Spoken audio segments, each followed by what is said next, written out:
Today's invocation will be given by Pastor Carl Vickery, Calvary Tabernacle Ministries. Everyone, please silence your cell phones, and if you so choose, please stand and remain standing for the Pledge of Allegiance.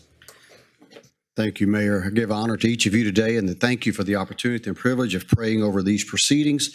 Why don't we ask the Lord's blessing upon this day together? In Jesus' name, Lord, we come to you today. We sincerely ask for your favor and for your blessings upon our community, upon our city, that, Lord, we would be a blessing to others, that this city would be under the favor of God. I pray for every councilman, Lord, and their families. I'm asking you that you would just minister and bless them for their sacrifice, for their service, for their commitment, that this city would honor God in all that we attempt to do today. I pray the will of God and the blessings of God would be upon these proceedings, and the anointing of God would rest upon our city. And Lord, we'll be careful to give you all the praise, all the honor, all the glory, God. Let our city bring glory to your name as we make our community better and as our community makes our world better. In Jesus' name, amen. Pledge allegiance. States of America, and to the republic for which it stands, one nation, under God, indivisible, with liberty and justice for all. May I have roll call, please? Mayor West. Present. Mayor Pro Tem Turner. Present. Councilmember Durio. Present. Councilmember Getz. Present. Councilmember Felshaw. Councilmember Samuel. Present. And Councilmember Neal. Present. Thank you. Okay, today we have 4 proclamations. Tina Broussard, the city clerk, will read the proclamations. After they're read, I'll announce your name so that you and the members of your group can come to the podium, shake hands with council, and take a picture with us as well. And the first proclamation honoring Lamar University's Centennial celebration, Councilman Audwin Samuel will be reading the proclamation. Accepting will be Lamar University President Dr. Jaime Taylor. You can wait, Dr. Taylor, and after he reads here. It gives me great pleasure to read this proclamation. I owe a great deal of thanks to Lamar University, my alma mater. Go LU.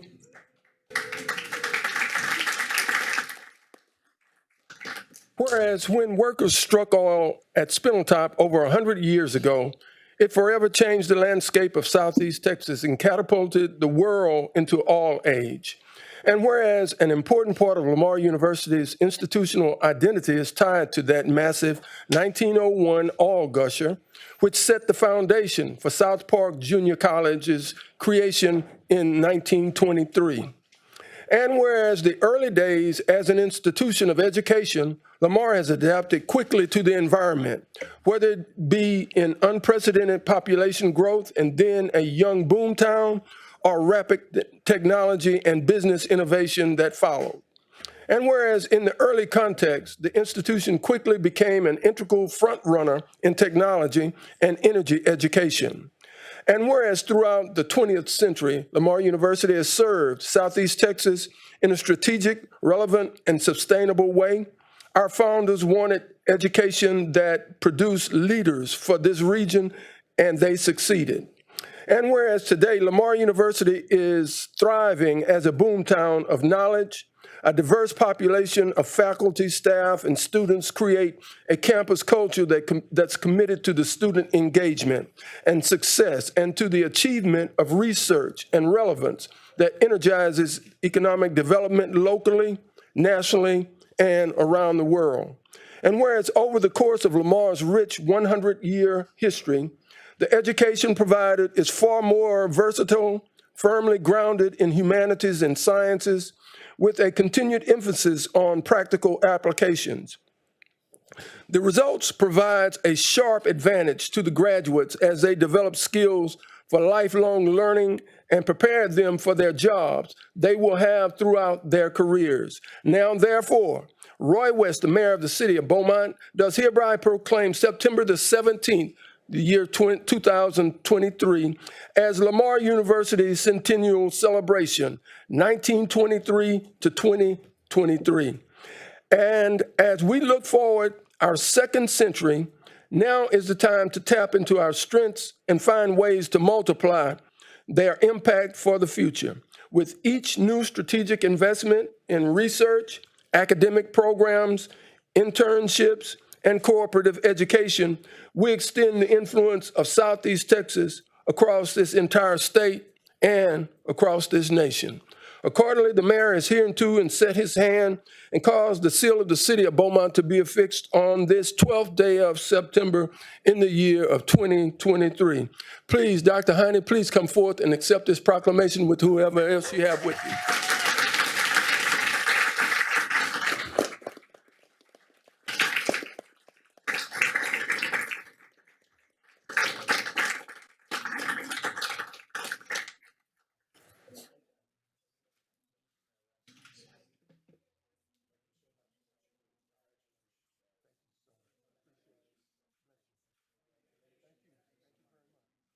Thank you. Thank you. Thank you very much.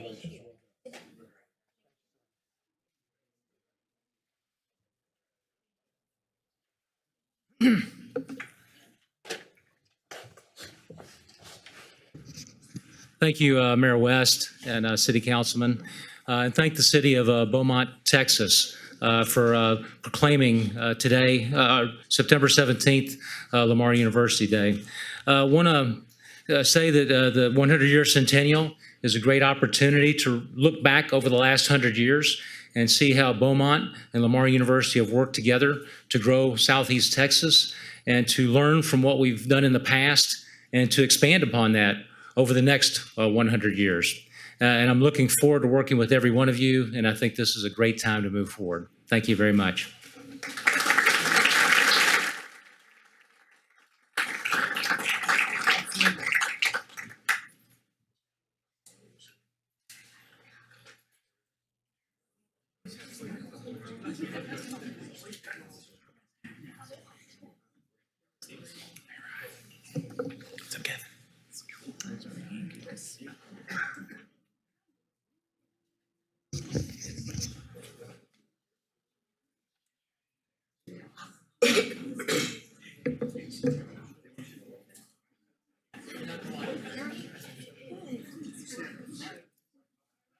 We got a large one.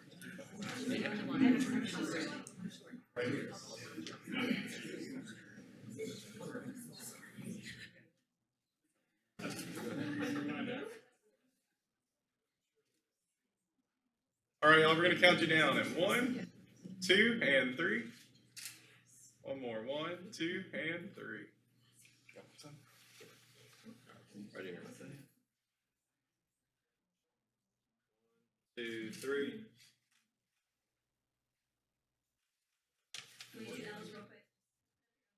Yeah.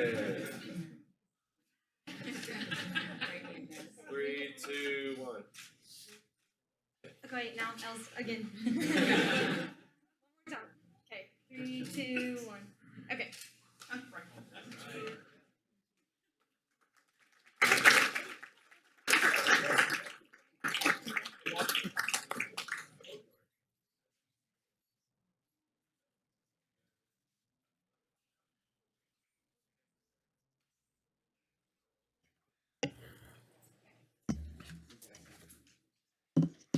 And Mr. Audwin Samuel played football at Lamar University. Woohoo.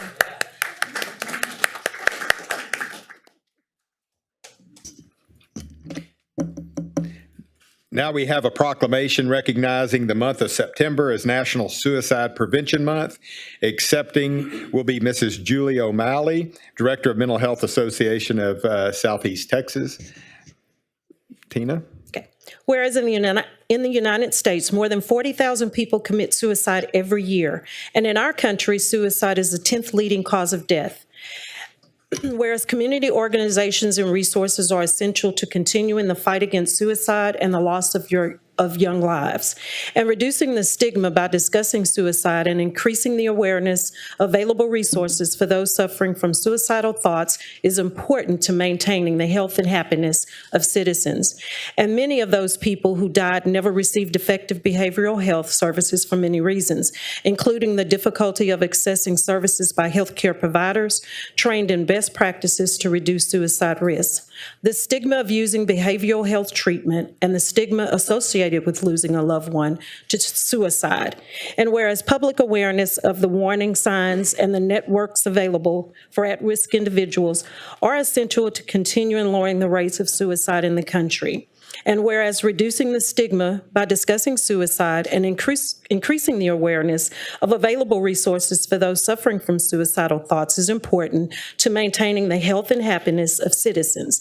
And now, therefore, Roy West, Mayor of the City of Beaumont, Texas, do hereby declare the month of September 2023 as National Suicide Prevention Month in Beaumont and call upon all citizens to observe this month with appropriate programs and activities to support suicide prevention efforts. Accordingly, the mayor has hereunto set his hand and caused the seal of the City of Beaumont to be affixed. Signed, Roy West, September 12, 2023. And again, accepting is Mrs. Julie O'Malley.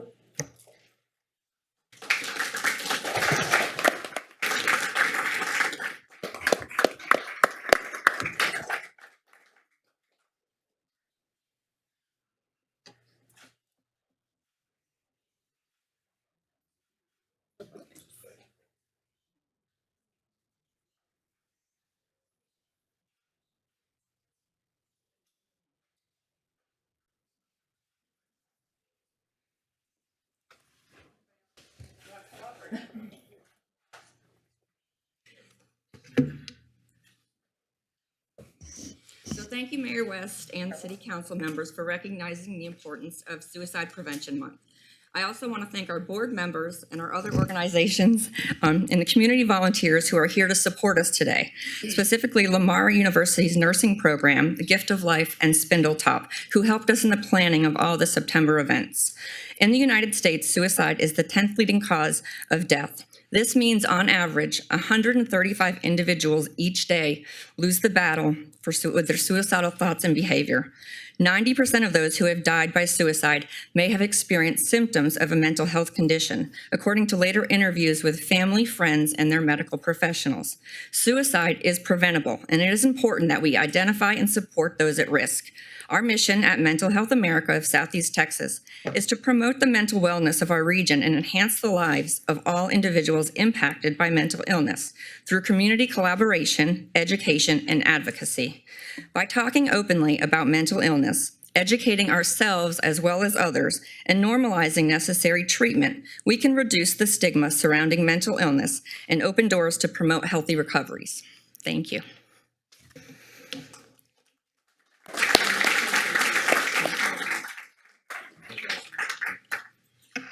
Thank you again for recognizing September as National Suicide Prevention Month. In June, working with Julie, we decided that this should be a collaborative community effort.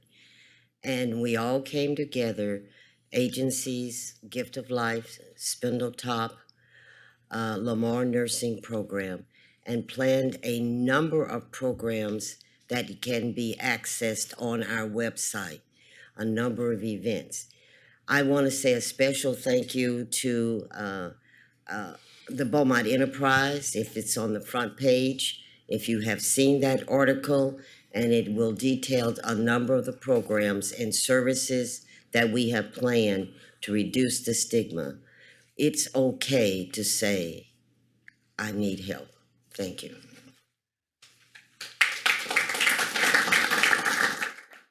Thank you so much. That is, for the few people in the room who do not know, Bernice Monroe, who is president of the Mental Health America of Southeast Texas organization. And Bernice, we're so grateful to you.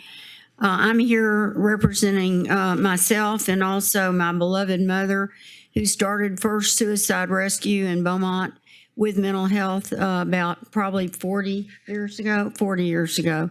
I'm here also with Dr. Gwendolyn Lavallee, who is medical director of our Gift of Life program and also is director of Harbor Hospice. And she's had a lot of involvement with young people and is very familiar with this subject. So I want to introduce her for a minute. I also want to mention that our Gift of Life program on Thursday is holding a Cancer Crusader educational program, both at 12 and at 5:30 p.m. Dr. Cindy Stinson, Dean of the Department of Nursing at Lamar University, she's the chair, and she will be presenting a program on mental issues related to diagnosis of critical illness, and the public is invited, and I'm going to provide some of these flyers for you all. Dr. Lavallee. Good afternoon, and thank you so much for recognizing again Suicide Awareness Month. And what I'd like to say is that we are dealing in this post-pandemic with a lot of depression and anxiety. And it's okay to ask people, how are you doing? And really expect an answer. And when people tell you they're having difficulties, don't be afraid to ask them, how bad is it? Don't be afraid to ask someone that you know suffers with anxiety or depression, to ask that person, have you considered hurting yourself? Because the studies show that when you ask people that question, it does not increase the risk that they will commit suicide, but often it's a great opportunity to talk about the help that's available and to make family members and people that are close by aware of the problem. So again, thank you so much. And we will be having our kickoff with Dr. Cindy Stinson talking about the caregiver and suicide on Thursday at the Gift of Life office on Dowling Road at noon, and again at 5:30 in the afternoon, in the evening. So please, if you have any interest in hearing about suicide and things that you can do, please come out and support it. Thank you. Thank you. Would y'all like to come up and get a picture?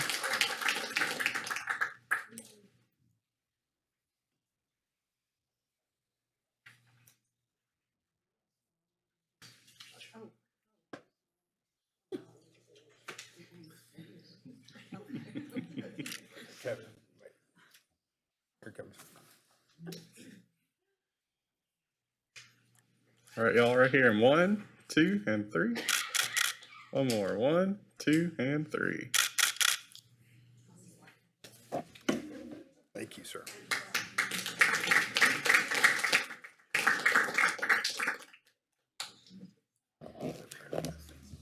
Yes. Thank you, Mayor. I just want to thank Ms. Rogers. Ms. Rogers, thank you for what you do every day.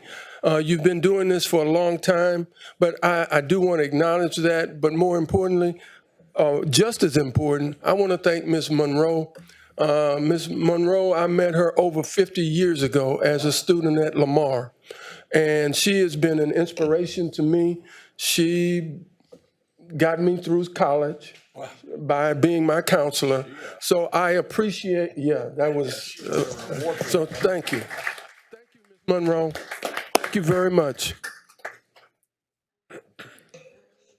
Next, we have a proclamation recognizing the month of September as National Recovery Month. Accepting will be Miss Emily Ross on behalf of Connect Path Recovery. Whereas addiction and substance abuse disorders affect all communities nationwide, with commitment and support, those impacted can embark on a journey of improved health and overall wellness. The focus of Recovery Month each September is to celebrate all people that make the journey of recovery possible by embracing the tagline, "Join the Voices for Recovery. Together we are stronger." Recovery Month spreads the message that people can do and recover every day. Whereas the impact of addiction and substance use disorders is apparent in our local community, and people in our region are affected by these conditions. Through Recovery Month, people become more aware and able to recognize the signs of addiction and substance use disorders and encourage people in need of recovery services to seek help. Managing the effects of these conditions help individuals achieve healthy lifestyles, both physically and emotionally. The Recovery Month observance continues to work to improve the lives of those affected by mental health and substance use disorders by raising awareness and educating communities about the effective services that are available. For the above reasons, Connected Path Recovery is asking the citizens of Beaumont, Texas, to join in celebrating this September as National Recovery Month. Now, therefore, Roy West, Mayor of the City of Beaumont, do hereby proclaim the month of September as Recovery Month in Beaumont and call upon our community to observe this month with compelling programs and events that support this year's observance. Accordingly, the mayor has hereunto set his hand and caused the seal of the City of Beaumont to be affixed. Signed, Roy West, September 12th, 2023. And again, accepting is Ms. Emily Ross.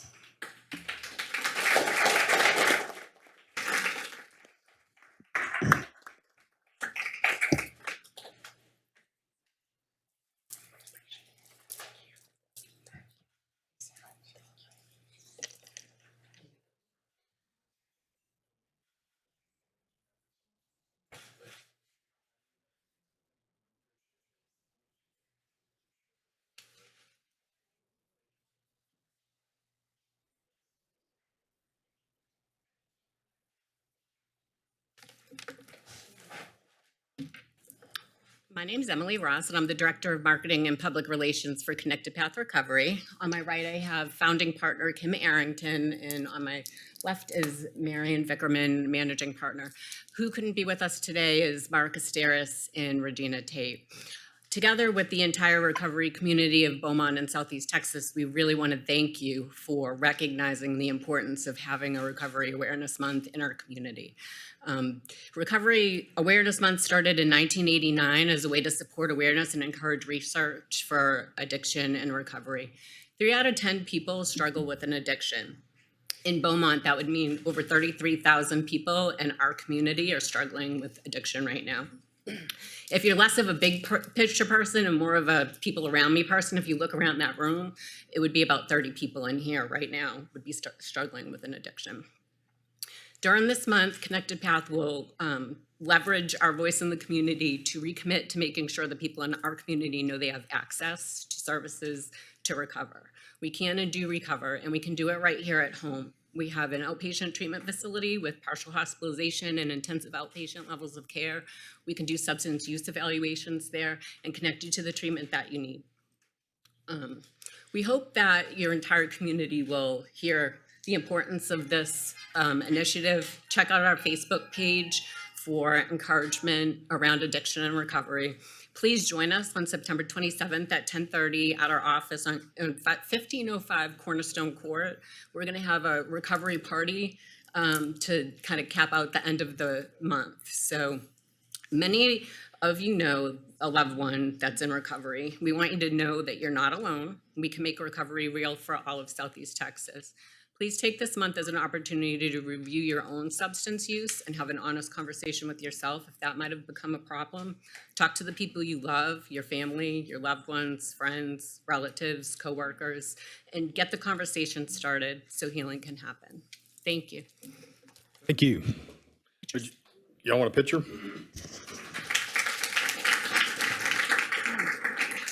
I'd like to invite the other treatment providers that are in the room as part of Recovery Month, the council, the Dream Center, to please come join us for a picture.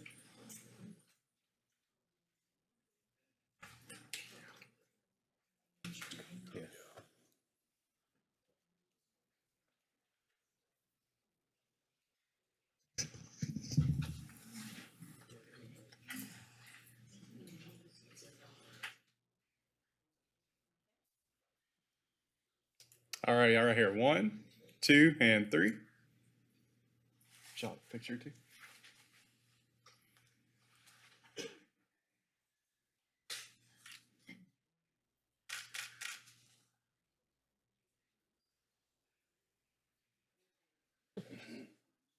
Thank y'all. Thank you.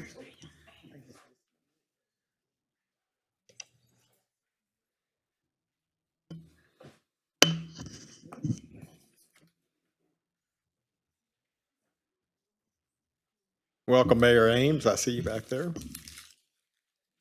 Lastly, we have a proclamation celebrating the 117th anniversary of Pride of Beaumont, number 291. Councilman Chris Durio will read the proclamation. Whereas the Pride of Beaumont number 291 was chartered on July 6, 1906, and whereas notable contributions from the Pride of Beaumont number 291 to the city of Beaumont include the Feed the Hungry event held quarterly for over 40 years and has fed over 400 individuals locally. And whereas other initiatives from the Pride of Beaumont number 291 include partnerships with the American Red Cross, Some Other Place, Back to School Backpack, Supply Giveaway, and Mentorship Program with BISD and the Knights of Pythagoras Youth Council. And whereas notable members include Dr. L.L. Melton, Reverend G.W. Daniels, Reverend G. Winters, Councilman Aldwin Samuel, Councilman Chris Durio, Dr. Ed Sprott, Houston Woolridge, Ralph Wilson, Louis Hodge, Hiblet Briggs, Dr. Oliver Sprott, Miller Rito, George McCloney, Robert Holt, Cleveland Nesby, Griffith Stewart, Reverend D.C. Cone, James Rohn, and our eldest living member, Mr. Timothy Hill. And whereas past masters include Dr. L.L. Melton, Elijah Denson, Milton Chatham, MacArthur English, Cornelius Jones, Jack Turner, Alex Sanders, Stacy Lewis Sr., Marlon Hickman, Talton Booker, Everett Moton, Joseph Leday, Jeremy Manuel, Corey Williams, Dallas Sweet, Horace Tyler, A.B. Marks, and whereas today the Pride of Beaumont number 291 celebrates 117 years of helping youth in the community, participating in programs to help beautify the city of Beaumont, and uplifting the brotherhood. Now, therefore, Roy West, Mayor of the city of Beaumont, do hereby proclaim September 12th, 2023 as the Pride of Beaumont number 291 117th anniversary, and acknowledge this historical organization and all that it has done to render selfless service to the city of Beaumont and abroad through its charitable contributions. Accordingly, the mayor has hereunto set his hand and caused the seal of the city of Beaumont to be affixed. And receiving the proclamation will be past master Stacy Lewis Sr.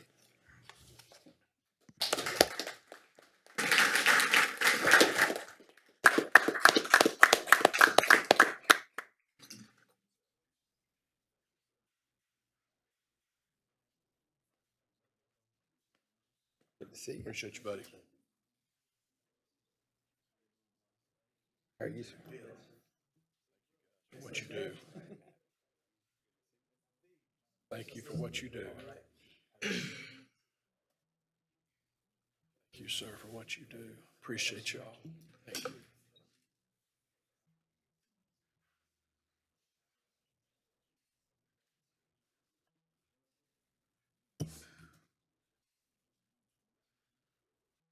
Mayor and council, the psalmist says, "Behold how good and how pleasant it is for brethren to dwell together in unity." I bring you greetings from the most wishful Prince Hall Grand Lodge of Texas and its jurisdictions, where the Honorable Michael T. Anderson serves as our 22nd Grand Master. Further greetings are extended from the 7th Masonic District, which includes Jefferson, Hardin, Orange, Tyler, Newton, Liberty, and Jasper counties, where Justin C. Fisk is our district deputy. I stand before you today as past master and special district deputy grand master. In attendance with us today, representing and supporting the Pride of Beaumont, we would have our second eldest member, Brother Hiblet Briggs, who's 93 years young, past master MacArthur English, Brother Richard Burton, and Brother Joey Loville. Freemasonry is the oldest fraternity known to man. It predates the Divine Nine by 150 years. It is a beautiful system of morality. It is veiled in allegory and continues to be illustrated by symbols. Our cornerstones and tenets of our beloved brotherhood remain to be faith, hope, and charity. We thank you for acknowledging our organization as we continue to try to spread the cement of brotherly love amongst our peers and underlings. Thank you.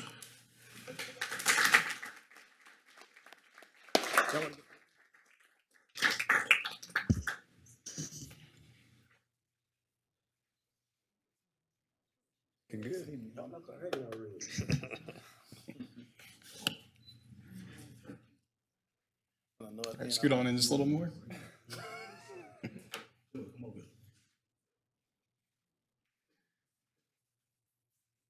All right, here. 1, 2, and 3.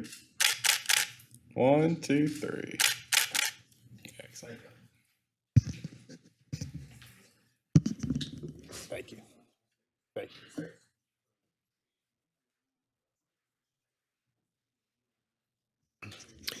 And for those that are here for the proclamation and would like to leave, now's the time to do so, and thank you for coming.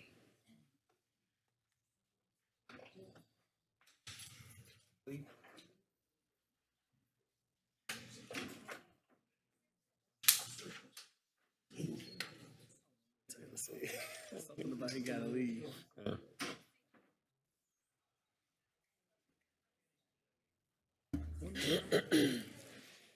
Not sure when the homecoming is, but 23rd we have a sweep for us. Yeah. All right. This month. Yeah, 23rd, week from Saturday.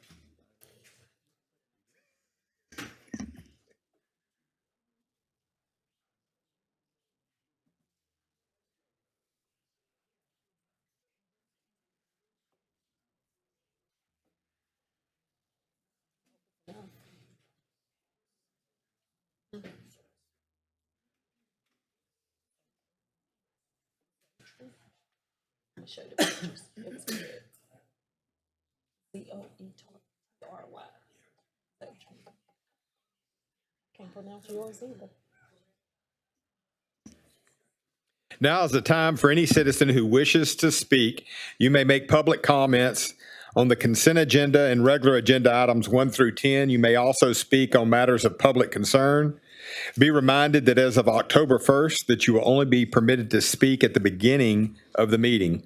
We no longer accepting green slips. Citizens may now sign up to speak using the kiosk at the back of the room.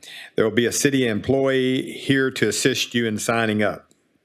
The city clerk will call your name when it is your time to speak. When you approach the podium, please say your city and state. We would appreciate it if you'd we ask that you keep your comments to 3 minutes. The green lights will come on when you walk up, and the red light will come on when your time is up.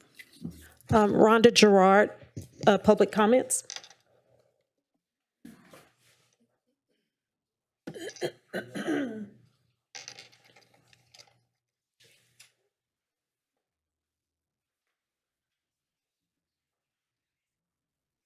Hi, my name is Rhonda Gerard.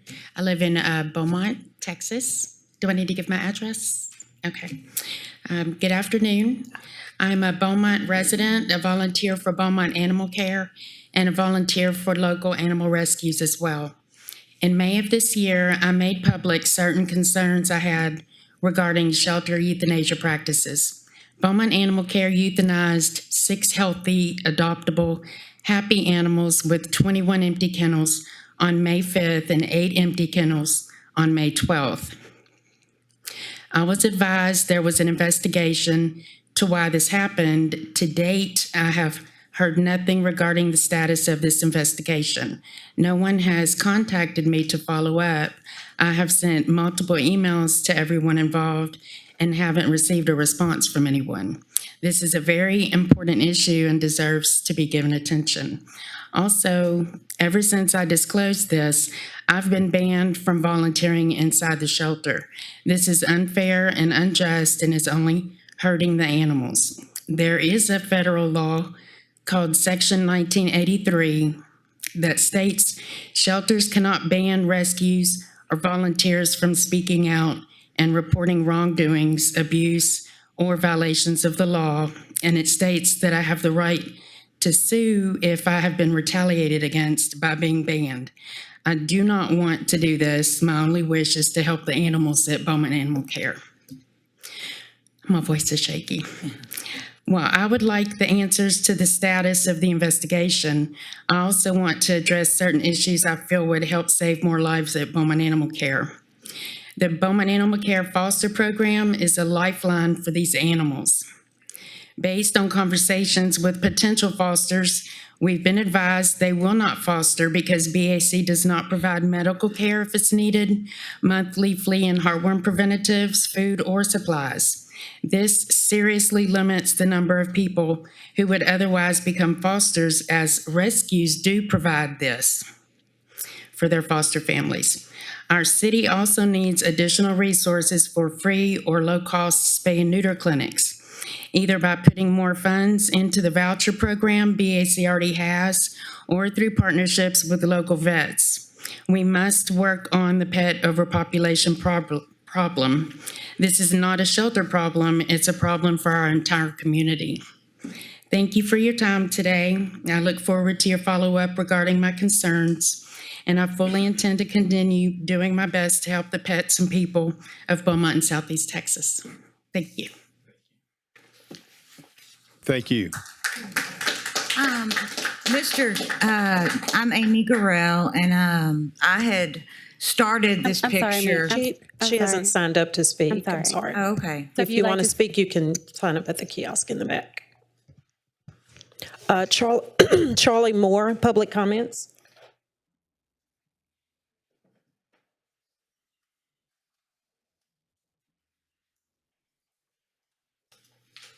I'm sorry, Charles Moore. My apologies. Close enough. My name is Charles Moore. I live at 1995 McFadden Avenue, Beaumont, Texas. This past Sunday morning around 6 a.m., I woke to the sound of leaf blowers. I looked out my bedroom window and saw two men blowing in the parking lot of Tacos La Bamba restaurant at 4th and Calder. Because of the early hour, I called the police. The police were unable to address the situation until close to 7 a.m., which is then the legal time to make the noise. So I went on my morning walk. When I returned, I saw the same two men who had been using the blowers were now pressure washing the parking lot. I called the police again. The police transferred me to 311. 311 said they would contact code enforcement. Nothing happened. I doubt that a pressure wash parking lot sells more tacos. Every day I walk my dog at the same time, same route in Old Town. This walk takes me by the Junior League house at 2388 McFadden. Every day between 7:30 and 7 a.m., the Junior League sprinklers are running. I called their number, got a voicemail, left a message asking to turn the sprinklers off. The sprinklers continue to run. Yesterday, I called code enforcement about the sprinklers. They said it wasn't their responsibility. Called 311. They didn't transfer me to who's responsible. They just took my name and number and said somebody will call. So far, no callback, and I'm not holding my breath. Praying for rain is good, but actually enforcing the water restrictions would be immediately helpful. So is anyone in charge of the enforcement? Or Tacos La Bamba and the Junior League sacred cows like the McFadden Ward House that aren't accountable to laws and codes like everyone else? Thank you. Oh, just in case, it's not my imagination. Tacos La Bamba, Junior League. Thank you. Thank you, sir. Charlene Sam, public comments.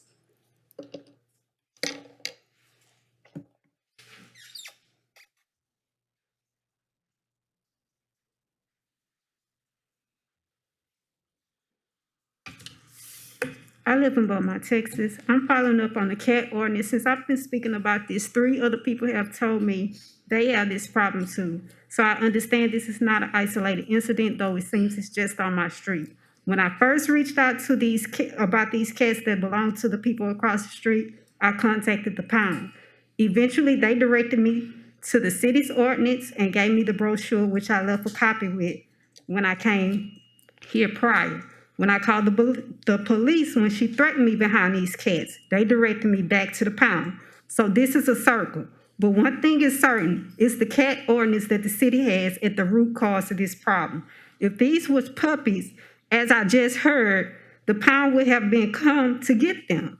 In that case, the dogs were killed.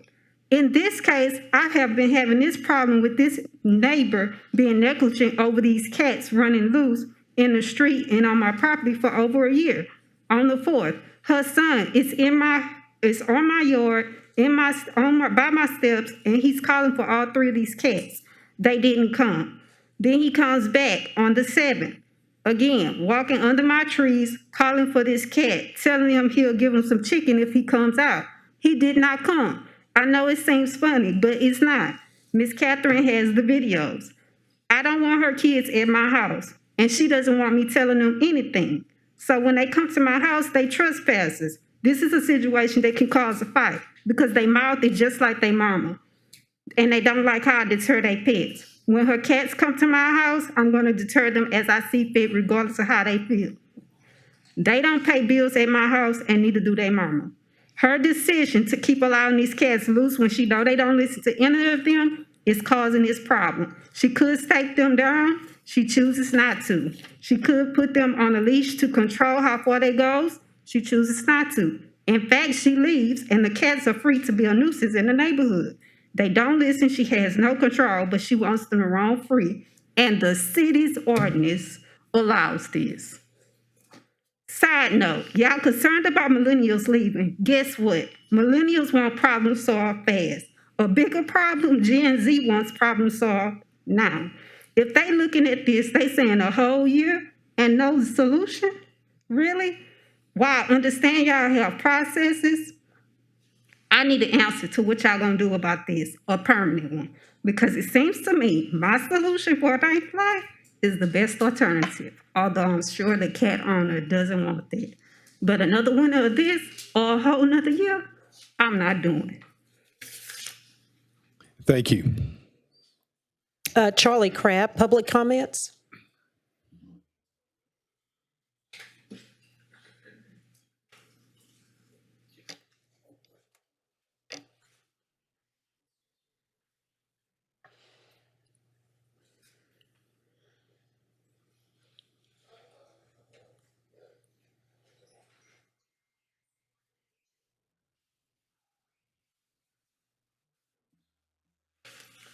Good afternoon, Mayor, Council, staff. Good to see everybody this great summer day in Beaumont. My name is Charlie Crabb, 928 East Drive, Beaumont, Texas. You just go west on Harrison and take a right, and I'm right there on the third house on the right. Anyway, I noticed the let's see, where am I at in here? The water problem is sure facing us in this hot, dried summer, and I'd like to recommend. I noticed the mayor and the staff made a statement on TV the other day, and I would like to see you redo that. And you missed a great opportunity to drink the water on TV. You could have had a bottle from the north end, south end, the west end. Each councilman could have drank from their part of town, and the at-large councilman would have to drink from all 3. All the city administrators could take a drink from one of the samples. They could. That would include Miss Reed, the city attorney, Miss Broussard. Mayor, could we have a redo of the water segment on TV soon? All right.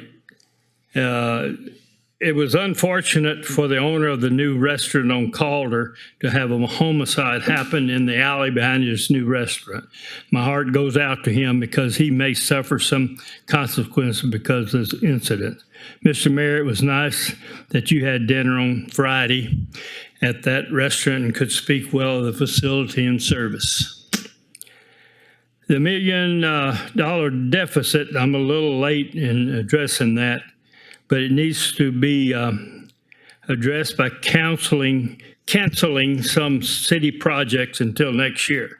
The last resort would be to raise industry's property tax payment, then large retailers and department stores and restaurants. At last, the citizen could pay a part to eliminate the deficit. Also, the 4th Street resurfacing has taken a little longer than I expected. Is there an explanation? I will sit down and listen. This is my latest study of street rehab. And I've got a little more time, 4 seconds. Nope, not. It's enough to thank you for listening. Thank you, Mr. Crabb. Addie Allen, public comments.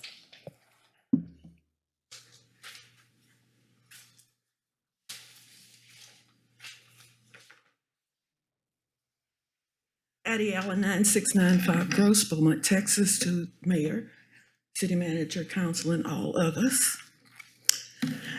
I wasn't here for the beginning, but I have listened to this word called oxymoron. And one of the things I was looking at the budget was, it's, you talk about $1,000 deductible for the employees' health benefits, and then you give them $1,000 for their bonus and a 2% raise, but yet you want quality employees. And all of the other employees or civil service employees are up there. So how do you demonstrate that you really value them, even in the financial notes where you utilize contracted labor and they're the experts, but yet you keep having change orders? And I don't understand that, where you could have training and hire quite a few people in the city to show the city that you are a viable employer. So I looked at also where you, on page 18, where it says operating expenditures, it talked about compensation and benefit packages. And I wonder why the regular employees that are not civil service benefit package is lower. So that's where I use that word oxymoron. And I found it funny that you turn on Todd. Between Todd and Keith Road, we have a new population sign that's in a ditch, and I don't get it. I don't know if maybe the airport that I talk about all the time now is in Jefferson County rather than the city of Beaumont, but it would look nice that the 15, the number 15 in our population would be outside of that ditch where grass grows. I noticed today it had been cut. My windows shook 3 times where there were Black Hawks or whatever going over to the municipal airport. So I know we have a communication department. In our neighborhood, we have a neighborhood association. It would be nice not to scare me out of my nap with a helicopter flying low over my house. And I was told that nothing flies low. So how low can you go? But I really appreciate each one of you because I know your job is laborious and I know that you give a lot of time. Thank you. Thank you for your time. Ms. Allen, thank you. Jessica, and I think that's Coy, public comments. Choi, public comments.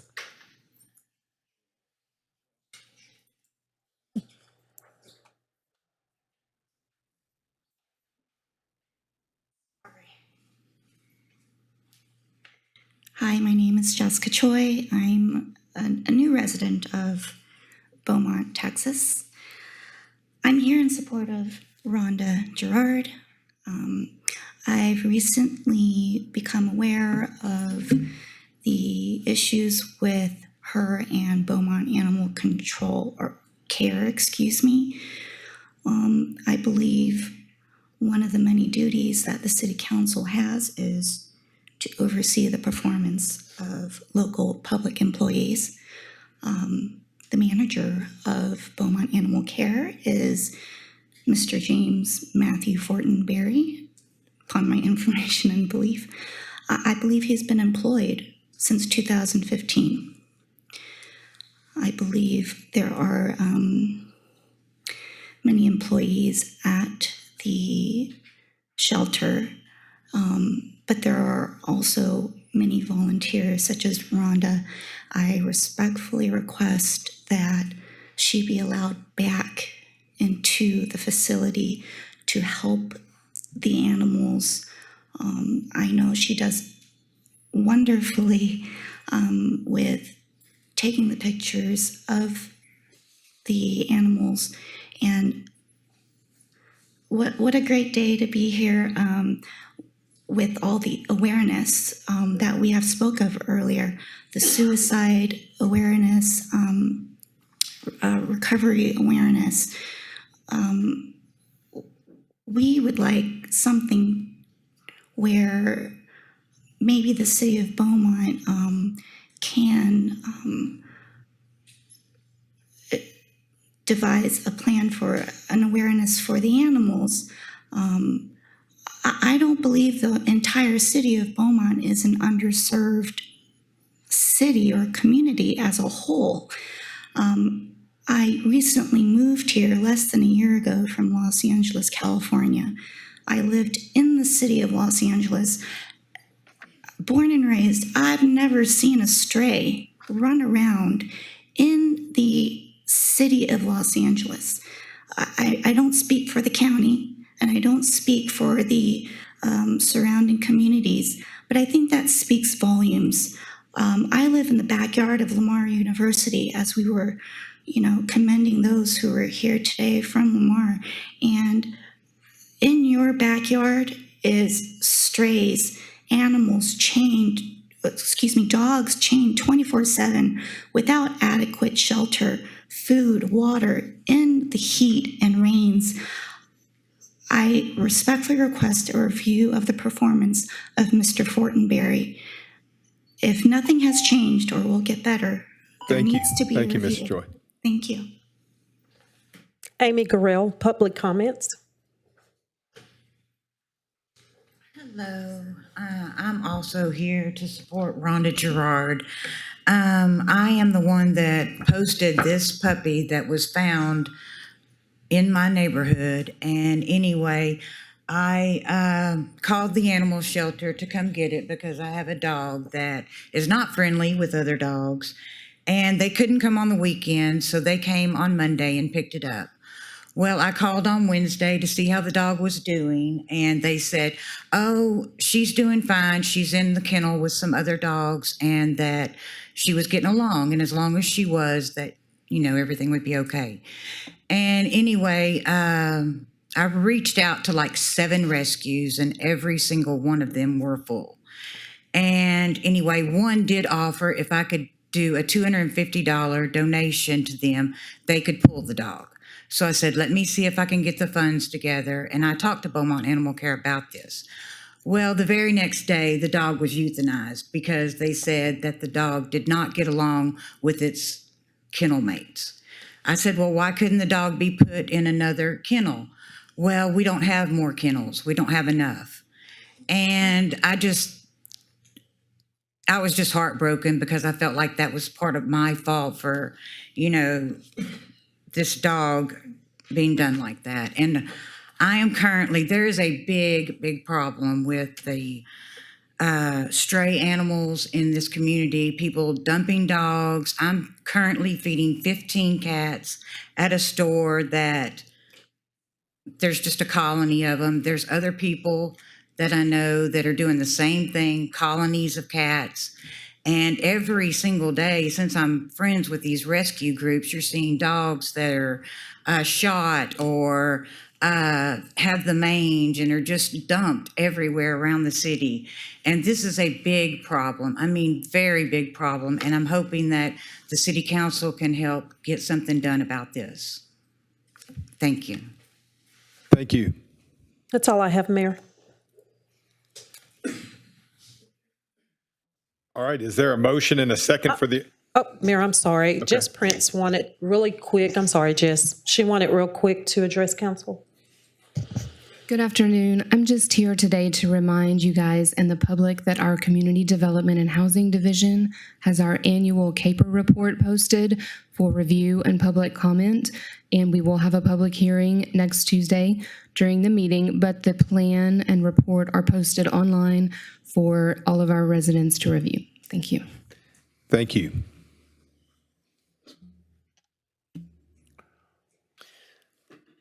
Is there a motion and a second for approval of the consent agenda? Move to approve.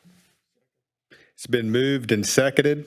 Approval of the consent agenda. Any discussion?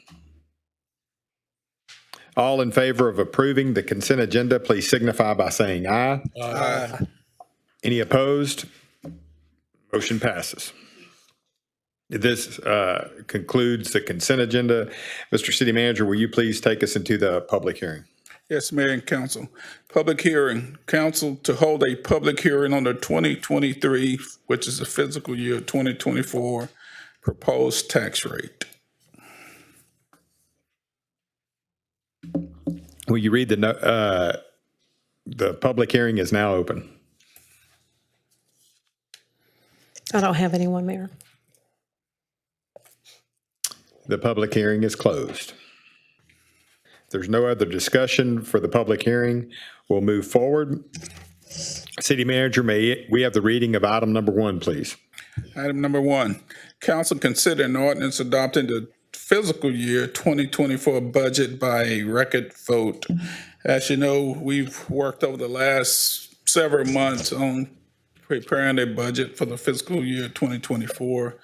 We started out with workshops with City Council where we got your priorities and got your feedback on what you wanted to see within a budget for the coming year.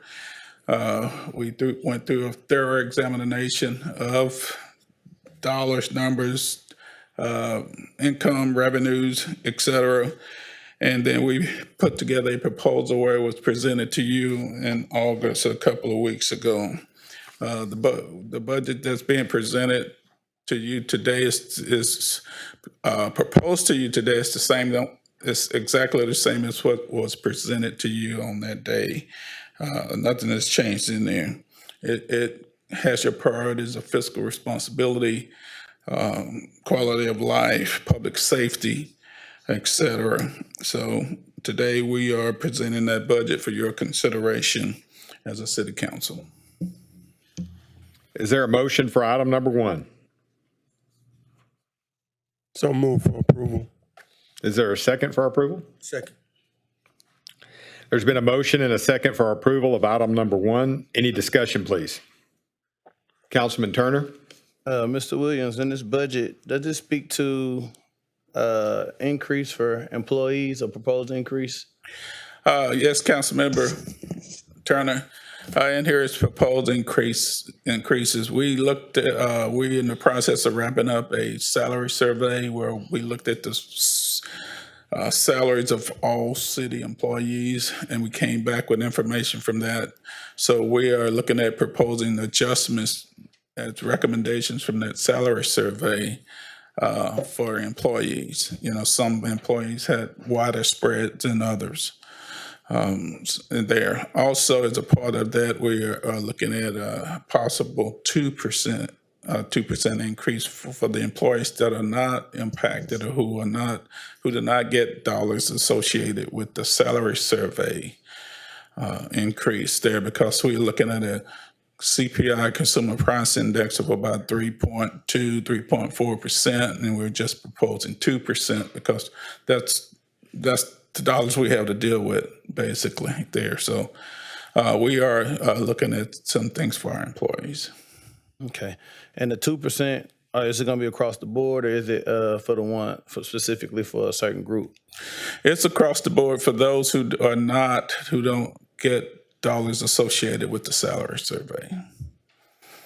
Okay. My only concern, and I support all our employees getting an increase. My concern is, I know we did the salary study and it had a 14% percentile of employees that were over the average salary. I'm just really concerned with the ones that were at the under average salary, at least catching up before we kept moving up with the people who are already over that 14 percentile. I have a huge concern, and when it comes to that, I just want to make sure we're doing everything we can to balance it out and kind of be in line with what the actual study told us. Okay, and I forgot to say too, this brings all of our full-time employees up to a $15 an hour minimum.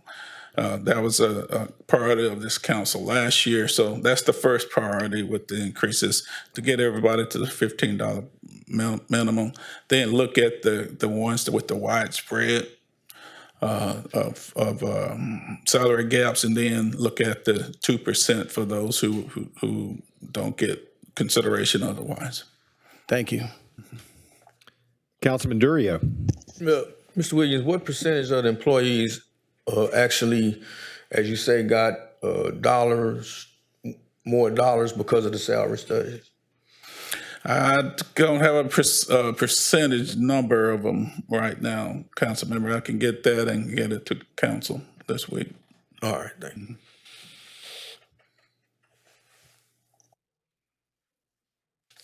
Any other discussion? All right, all in favor of approving item number 1, please signify by saying aye. Aye. Any opposed? The motion is carried. Mayor, we do have to do a record vote on this one. Okay. Mayor West, Aye. Mayor Pro Tem Turner, Approve. Councilmember, I'm sorry, what's your name? Councilmember Durio, Aye. Councilmember Getz, Aye. Councilmember Felshaw, Aye. Councilmember Samuel, Aye. and Councilmember Neal. Aye. Thank you. City Manager, may we have the read? Item 2. Oh, yeah, excuse me. We did have a technology issue, and during public comments, Yes. we have somebody else that signed up to speak for item number 6. Is that Yes. correct? Yes, sir. John Fears. Thank you. Okay. John Spears. Fears. Number 6. Yeah, sorry about that. My name is, good afternoon, everyone. My name is John Fears. I reside at 458 North 8th. I also own a cleaners, Calder Cleaners at 2395 Calder. The proposed water increase is my concern. Today, I sent all my employees home. I had water that I could not process clothes with unless everybody wanted brown shirts. I don't think that's right for everyone. The city's not responsible for it. They won't replace anybody's clothes, and if I ruin somebody's clothes, they want me to pay for it. It's bad water. The increase is coming at a bad time. We are at a water crisis situation. We just declared an emergency disaster so we could ask for federal grants and funds to help repair with leaks and things. I think we ought to wait on the increase until that is resolved and taken care of, or any funds are exhausted from there. When I have to send employees home, I've lost revenue. I sent 10 employees home today because I could not work. Not fair to me, not fair to the employees, not fair to my customers. I've lost revenue because of this. I think we need to exhaust other avenues before we start increasing prices on water that I can't use.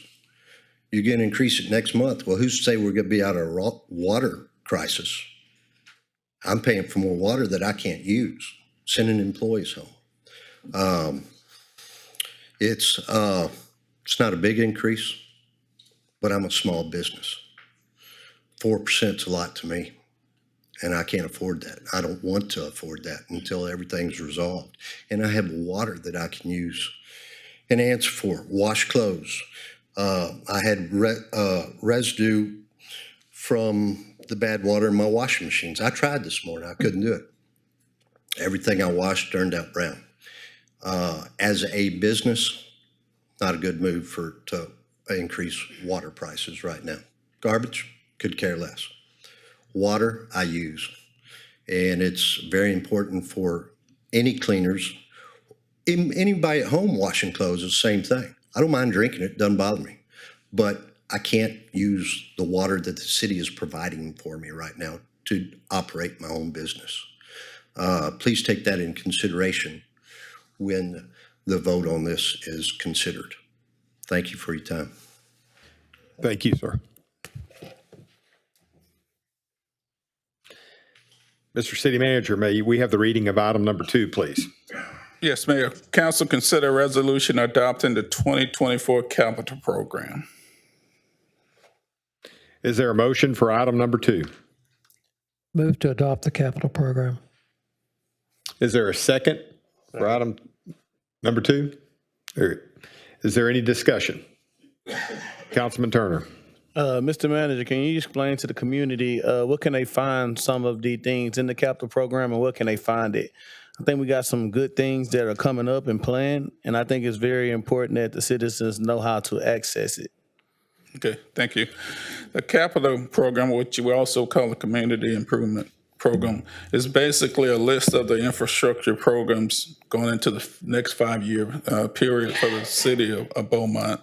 This encompasses all infrastructure, water, infrastructure, sewer, infrastructure, roads, buildings, et cetera, parks, recreation there. It's a document that's put together, and we have it on website where people can find it. We have it at the library. We store there where people can find it, and they can go. If they need some assistance, they can contact us for it. So basically, it's broken up into sections, and I hope I'm answering your question, of the different categories of infrastructure.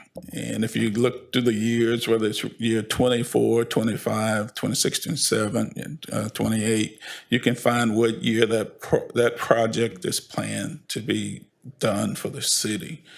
So it provides good information. If you have questions about city infrastructure, it gives you an idea if your street's going to be reconstructed in a certain period of time or whatever. Thank you. Thank you, Mayor. Yes, sir. All in favor of approving item number 2, please signify by saying aye. Aye. Any opposed? The motion is carried. City Manager, would you please read item number 3? Yes, council consider an ordinance accepting the appraised role and approving the property tax rate for the tax year 2023, which is fiscal year 2024. And Todd Semino, our Chief Financial Officer, can give you some more specific information on any motions or how that should go. Yeah, Mayor, so before all the council members, I put a sheet out for you because state law kind of gets complicated on approving the property tax rate. It'd be basically one motion that needs to be read if that's the wishes of council to approve the property tax rate. So after the motion is read, as stated on that sheet that I handed to each council member, there'll be 3 record votes. And so we can go forward when you're ready. Okay, is there a motion for item number 3? Councilman Getz. I move that the property tax rate be increased by the adoption of a tax rate of 0.681485 per $100 valuation, which is effectively a 14.65% increase in the tax rate. The tax rate is 1.35 cents less than the current tax rate, but is 14.65% above the 2023 no new revenue tax rate. Is there a second? Second. It's been moved and seconded. Is there any discussion prior to the first recorded vote? Yes, Councilman Getz. I think it's important that the citizens understand that the state legislature has mandated this particular language, but also to understand that the tax rate that this council is considering is actually lower than the tax rate that was in existence last year. Now, what does that mean? There are 2 components to determining how much property tax you're going to pay. One component that we as a city control is your tax rate. The other component that we, the city, do not control is the appraised value of your property. That's controlled by the Jefferson County Appraisal District. If you received an appraisal notice this past year from the appraisal district and your property did not go up in value, then this tax rate will not increase your taxes. It'll actually lower them.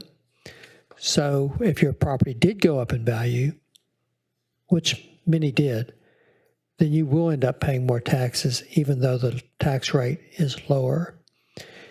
Anytime you get an appraisal notice from the appraisal district, you have the right to protest that appraisal. You can go down to the appraisal district and say you want a hearing before citizens of your peers and make your case as to why you think your property is overvalued. I constantly people talk to me about this often, and they say my appraisal rate has gone way up, and yet they're not willing to sell their house for what the rate is. Well, the appraisal district is tasked with setting your property value at market value. And for many years, it was too low, and they got in trouble with the state comptroller for that. So you do have the right to seek an appeal of your appraisal rating, but our tax rate that we are setting or potentially setting today is lower than last year. Is that right, Mr. Semino? That is correct. It's 1.35 cents less than last year. It's also important for the public to know that this tax rate of just a little over 68 cents supports the issuance of $30 million of new debt that we plan to issue in the coming year for street and drainage improvements.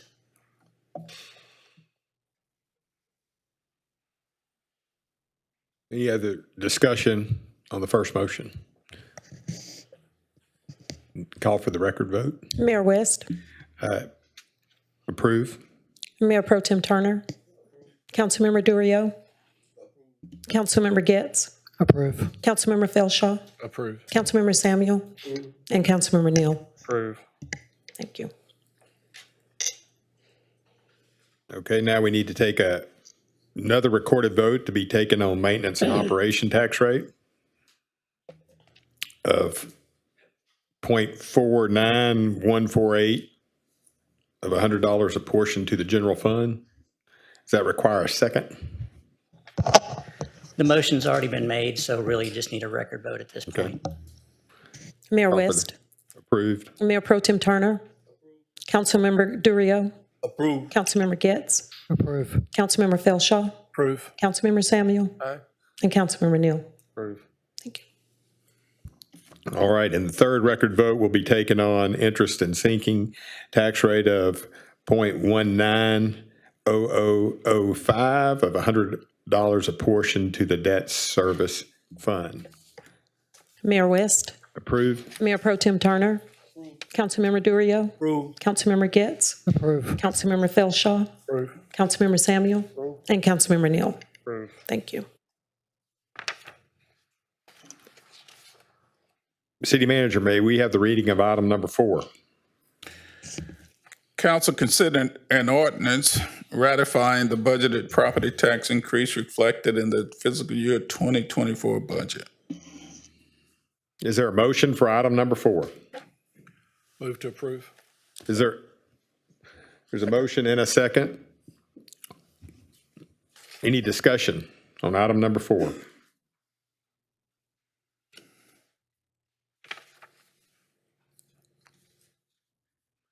All in favor of approving item number 4, please signify by saying aye. Aye. Any opposed? Motion is carried. Mayor, we need to do a record vote on this one as well.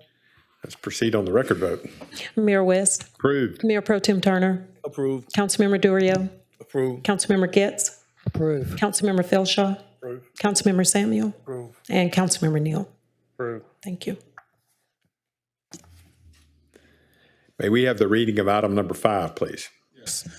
Council considered an ordinance amending section 22 22.05.211 of the Code of Ordinance to increase garbage rates by $1 per month effective October 1, 2023.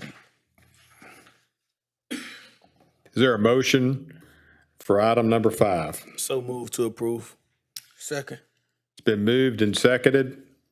Any discussion on item number 5? Yes, Councilman Getz. I just want to take this opportunity to again congratulate our solid waste department for the incredible work that they do. Not many cities in this area have heavy trash pickup every week. We need to be thankful for that. I know I'm thankful for that because this drought has killed 3 large trees on my property that I had to pay to be cut down and moved to the curb. And it was a mountain of debris. I mean, are they really going to pick all that up? They did. Not only did they pick it up, but they swept up all the leaves and everything that was there so that you couldn't even tell it had been there. That is incredible work. I absolutely think that we have a great sanitation department. Councilman Turner? Yes, I have to second what Councilmember Getz had. I've ran into multiple citizens that have moved to Beaumont, and they couldn't believe that we do pick up as often as we do. And it's often been times where somebody may have forgot for that particular day. And Mr. Benji, you didn't have to, but you guys have went out of your way and came back and got that up. So I want to thank y'all for good customer service and going above and beyond. I get a lot of compliments from you guys' department. I just want to let you know that publicly. I publicly like to thank Benji also and all the members of this department. They do a great job. Ditto. Thanks. No, I've called and like they come out on Terrell Park Road, tires all over the place. Then you find out, and probably within an hour, all that stuff was picked up. Thank you. Any other discussion? Need a record vote? No. All in favor of approving item number 5, please signify by saying aye. Aye. Any opposed? The motion is carried. City Manager, may we have the reading of item number 6? Council consider amending section 22.02.001 water service rates and section 22.02.002 wastewater service rates of the Code of Ordinances to increase water rates by 4% and sewer rates by 10% effective October 1, 2023. Is there a motion for item number 6? So move for approval. There's a motion. Is there a second for item number 6? Second. It's been moved and seconded for item number 6. Any discussion? Mayor. Councilman Felshaw. Todd, for the sake of the citizens that are here and those that will be listening later, this is an enterprise account, which means it's self-funded. And for the last couple of years, we've been losing money with water and sewer. Is that correct? That's correct. We've been dipping into fund balance the last couple of years. Also, this creates a problem for us, not only to maintain those departments, but also it affects our bond rating when we go out to borrow money. Is that correct? That's correct. The increase is needed to balance the budget and continue fixing the problems that we have with water and sewer, correct? Yeah, as you know, council authorized the hiring of a consultant with HDR to do a study on our water rates over a 5-year period to match it up with our capital plan, to basically study our rate structure and plan those rates for the next 5 years to support our capital plan for water and sewer projects. And so these rate recommendations are a result of his study. I heard the gentleman earlier from Calder Cleaner speak, and the timing on this is horrible, and the optic is horrible. I guess my question to the city manager, to you, and to the council would be, can we postpone this until we get out of this crisis we're in? And if we did, what kind of an impact would that have on the city? So unlike a tax rate, you can postpone something like this, but my counter would be, we're on the Gulf Coast. What if we get hit with another hurricane? That's one concern you got to worry about. So you need fund balance for a reason. You need it to satisfy the rating agencies. You need it to make sure you can sustain your operations in a time when you're hit with another catastrophe. So I understand this is bad timing, but it would simply just basically kick the can down the road.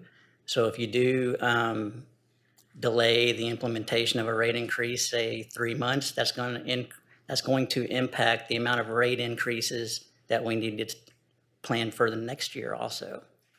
From the study, am I remembering correctly that the study showed that we were low on the lower end compared to other municipalities our size? Do I remember that correctly? So we've always had a 15% of fund balance minimum requirement policy, but we've always had more than 15% in the past. The last couple of years since COVID hit and all the inflation, I've explained this to council before, in the height of inflation, it was 8.1%. But those are for household goods. We don't buy household goods in the water fund. We buy chemicals, industrial pipes, et cetera. We were experiencing inflation of 50 to 100%. So our fund balance has been depleted. To satisfy the rating agencies, we need to work up to a 25% fund balance. And that's part of what HDR did for us when they did the water rate study. They did a rate plan over 5 years to support, 1, the capital plan, and 2, to grow the fund balance from 15% to 25% over the next 3 to 5 years.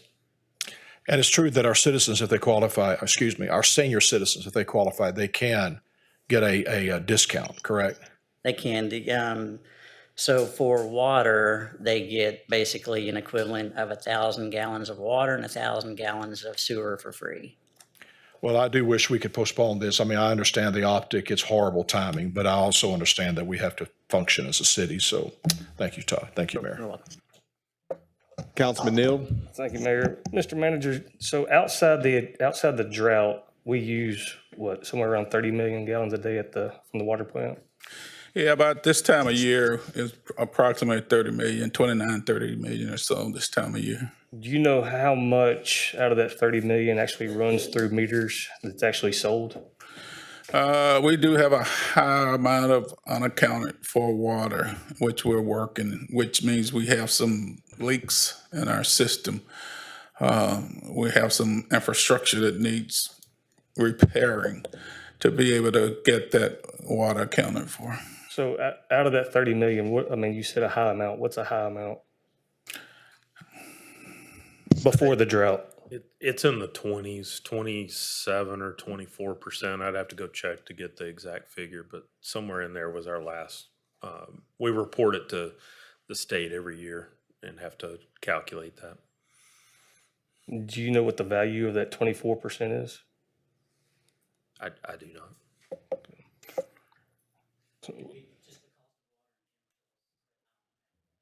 What's a reasonable loss ratio? I mean, the lower the better. To speak to the loss, that's why we've recommended increasing water line replacement in the CIP. So we had initially asked for $8 million a year. We backed off on that to kind of postpone water bond going out. So it's still $2 million next year, but that's why you see in years 2 through 5 in the CIP, $8 million worth of water line replacement. Until you really make an effort to get rid of those older lines, you're going to continue to struggle with leaks. I would think, Councilman, less than 10%, somewhere between 10 and 5% is an acceptable number. You know how long we've been at a 24% loss? We've had it, as far as I know, since I've been at the city, we've run at least in the 20s.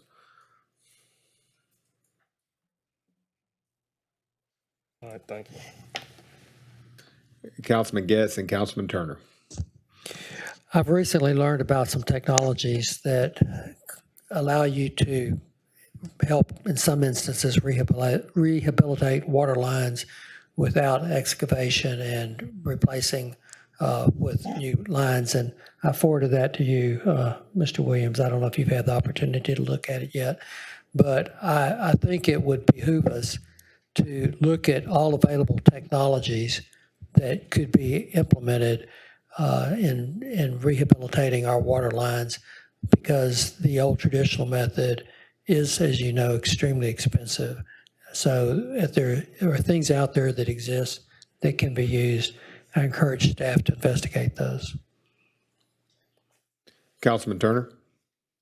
Honestly, Mr. Williams, my concern, to be completely transparent, most of the citizens I've spoke with, their concern is, we're paying for something, and what's the ROI? What's the return on the investment? And it's not a secret that we have had our inefficiencies when it comes to water situations prior to your tenure being here and since I've been on the council. I think it would behoove us not to speak to the citizens about their concerns about inefficiencies prior to talking about rates. What are we going to do to improve as a city, the accountability we're going to take?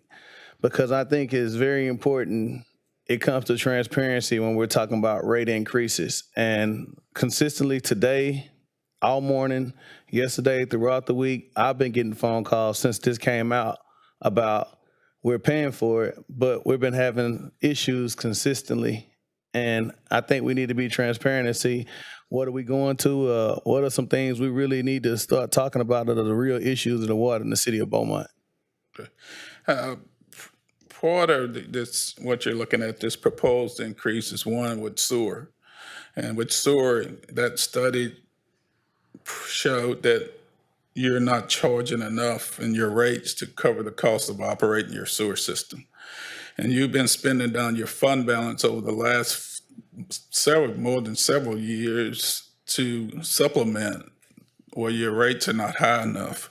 And now you're at the point where you spent down your fund balance so much that it's not an acceptable level to where it's favorably looked at by bonding agencies, so which will hurt you. So one, you need to consider getting your rates to where at least you break even and where you getting enough money to recover your cost of operating a sewer system, and it's not there.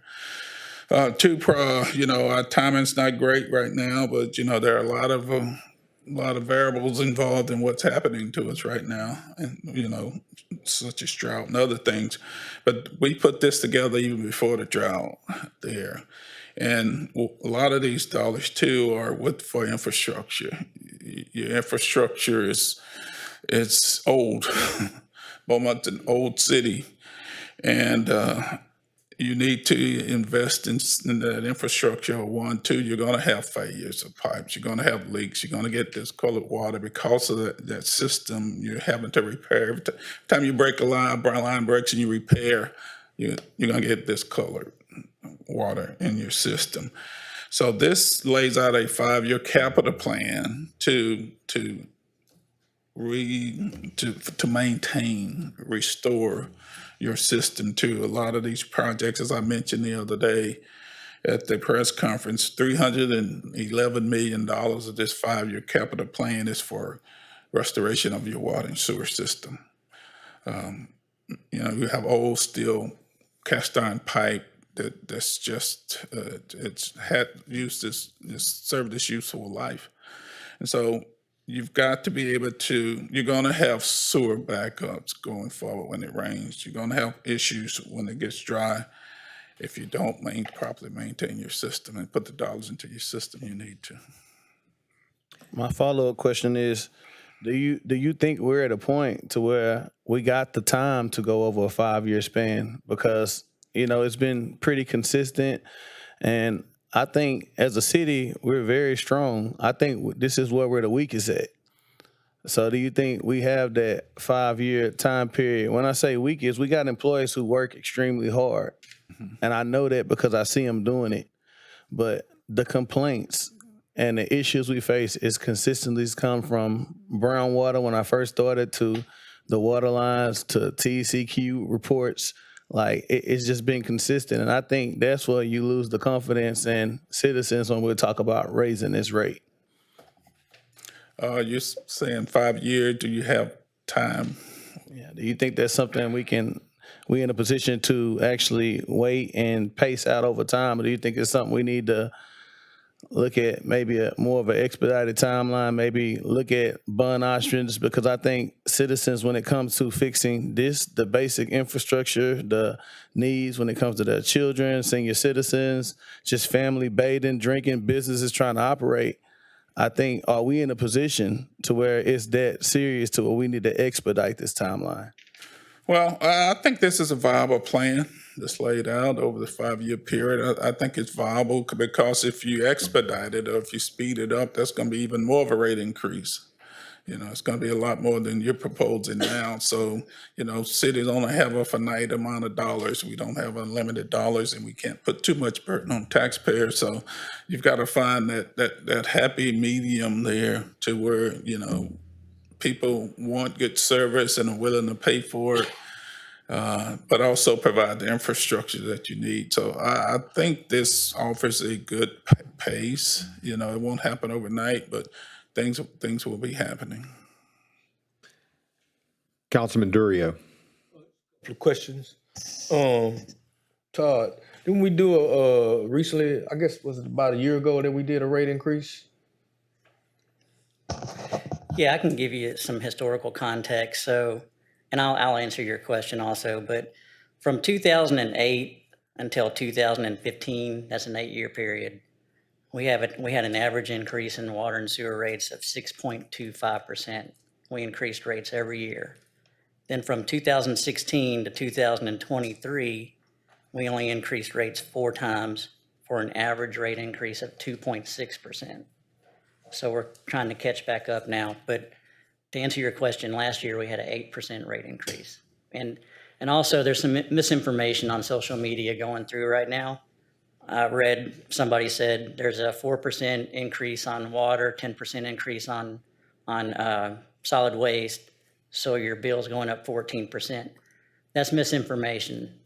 It adds up to 14%, but for most people, half of your water bills, solid waste, sewer, not solid, sewer, and the other half is water.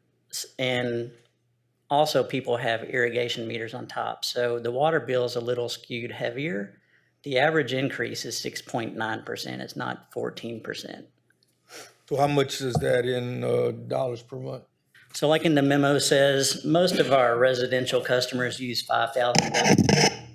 So that increase is $4.80 a month. And Bart, can we get a update on where we are as far as the chemicals in the water and treating the water right now? A timeline where we at today? We started adding ammonia back to the treatment process today, so we're in the process of switching back to chloramines. So over the next week, we'll be flushing back to, you know, quote unquote normal treatment of water. So is that about how long it'll be before the smell and taste is gone? Once we're fully back on chloramines, then you won't have the heavy chlorine smell anymore. It'll be back to the way it was. All right. Councilman Getz and Councilman Felshaw. Bart, how are we looking on getting our leaks repaired? How many are pending right now? I'll pitch that over to Mike Harris because he's the one running the water repair crews.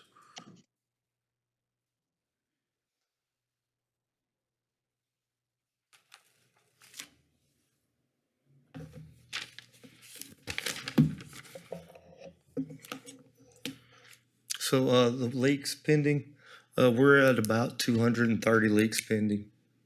We have seen a really big increase in the number of leaks we're able to get fixed since we pulled in a bunch of crews in-house. You know, we've got 2 or 3 of the sewer crews, directional drilling crews, pipe bursting crews. Like I said, they're all fixing leaks. We usually run anywhere from 7 to 9 in-house crews a day now. Compared to the 4 we would use. Plus we have 2 contractors crews working. So we're averaging now 22 to 28 leaks a day repaired. So we have 230 or so leaks pending. How many leaks have been repaired in the past month or so? I can get you the exact number, Councilman Getz. I looked at this about 2 days ago. Since August 1st, we've had a little over 300 leaks repaired. And that's major leaks and minor leaks.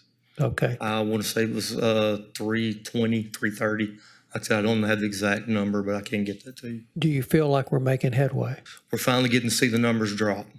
After last week, like I said, the numbers started going down. So we are seeing some headway. Now, with that being said, we did reach out through Texas Rural Water. We have 3 crews coming from a water department in North Texas today that will be here repairing leaks the remainder of this week. We also did put out another emergency contract last Friday that closed out yesterday. There were 2 more contractors that expressed interest. Public Works is handling that. Then we opened up another contract after that. So we're starting to get a lot more help in. So hopefully we'll see the numbers drop a lot faster. Thank you, Mike. And I want to compliment the city manager for reaching out, or I think it was your idea to actually reach out to see if the state could help us with some resources, which they've done. And that's really wonderful. One of the things that I think would make it a lot easier for our citizens to swallow with regard to this rate hike, this proposed rate hike, is if they knew that our water was safe to drink. There's misinformation out there on social media that says that people are saying that our water is poop water, or that our water is, in some way going to hurt you. Now, I will freely confess, some of the pictures I've seen of some of the water that's come out of some of the taps at some of the locations in the city, I wouldn't want to drink that, even if it is safe. But it needs to be acknowledged that when you look at TCEQ, and you have out there also a listing of infractions that the water department is charged with having violated. Most of them are minor. There are some moderate. But it's difficult for citizens to have faith when they see a list of infractions like that. But on the other hand, that same TCEQ rates our water system as superior. Correct. So you're going to have to decide, which part of TCEQ are you going to believe? Are you going to believe that all these infractions point to an epidemic of not taking care of business properly at the city? Or do you believe the portion of TCEQ that says our water is superior? I understand also that it seems inconsistent when citizens are told they cannot water their yard or wash their car or only do it on certain days, and they see hydrants that are open and flowing and water freely running down the streets. Can you explain why we do that? Yes, exactly. Just what you speak of. We have to maintain a standard of water for the citizens of Beaumont. Like I said, TCQ puts out the rules of what our water needs to be at. That is achieved by flushing. We have to flush to maintain chlorine residual, to eliminate water age. Like I said, that's part of maintaining a distribution system. It's a necessary evil. We go out, we flush. With the drought contingency we've been under, we've been really curbing how much flushing we do. We've been minimizing going out turning hydrants on for hours at a time. Sometimes in the past we would run them a day. Like I said, we go out, we turn them on, we stay with the hydrant, we monitor it, and then we check it. Once it gets back up to the desired level, we turn the hydrant off and move on. Every now and again, there are certain cases where we do turn a hydrant on and we may get a call somewhere else, and the employee will leave the hydrant on while he goes takes care of something else and then comes back to the hydrant. So. And lastly, we have received some criticisms for not being transparent. I've never seen an administration be more transparent than this. We had a press conference last week where all the water officials and city council members and administration were there to take any questions. And we had questions and they were answered. We have a communication in the department that puts out regularly what's going on in the water department. We have adopted a philosophy of making sure that all citizens' questions are answered and responded to. Maybe they don't like the answers, but we are telling the truth. There's not some vast conspiracy up here to try to mislead the citizens about the condition of the water department that I'm aware of, and I would like for you to speak to that as well. That's correct. Like I said, we try to be an open book with what we're doing. With the converting over from free chlorines or from chloramines to free chlorine, we were running into a nitrification issue that, is detriment to the water quality that we put out. The way we combat that is by a free chlorine conversion. So, that's what we did. Now, with the issues that we run into, the discolored water, the water taste, the water odor issues, sometimes that happens with the conversions that we do. I mean, it's a stated fact through the state, of the things that you could run into with doing this conversion, but we did it because we want to get out the best quality water that we can to the citizens.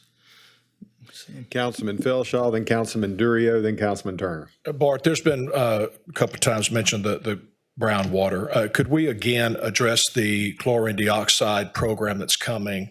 I know it's the manganese, the Nature's River, brown water, but I think we have to continually remind our citizens we do have a program that's coming, and what's the status of that? Yes. Council authorized us to add chlorine dioxide to the water treatment process. What that's going to do is currently we suspend the iron and manganese that's naturally occurring in our surface water. And as it ages, you can drop those minerals out as sediments in the system, which adds to the discolored water anytime you get to a disruption like a water break, which we have a lot of right now. So we're at 90% on the engineering of those plans, and we're still on track to have that system in operation in early 2025 is when it'll be in place. Now, at that point, when we implement it in live water treatment, then we'll be removing the iron and manganese, and we won't be putting those minerals out into the distribution system anymore. Thank you. Councilman Durio. Oh, yes. I guess, Mr. Manager, you could ask this. Since the mayor's emergency declaration, what resources have we received, or have we received any resources from the state or federal government since then? Well, not so much from the state or federal government, but we found that Speaker Phelan's office has been very helpful with this. They're the ones that identified the Texas Rural Water Association, who's sending us some crews, 3 crews down here to help us with these water leaks. They're going to send the crews with their own equipment and supplies, and not even charge the city of Beaumont for the works that they're going to do. So they've been very helpful. Some of the other things are out there, but we haven't found them so much accommodating for us to use. But we're continuing to reach out to the state of Texas with the mayor's proclamation declaration enables us to do that. We went to the county first and asked for assistance there. Then we went to Tatum, Texas Division of Emergency Management, which then puts us in order for other things. So those are the 2 questions that the Texas Rural Water Association asked us before they sent help. They help. 1, have you talked with the county? 2, have you gone to the Texas Division of Emergency Management? And we answered both to those. And after that, they like, we'll have you somebody there Tuesday evening if things work out. So, yeah, we're looking at resources, and also, as they said, we're looking at putting out another contract for contractors to do work.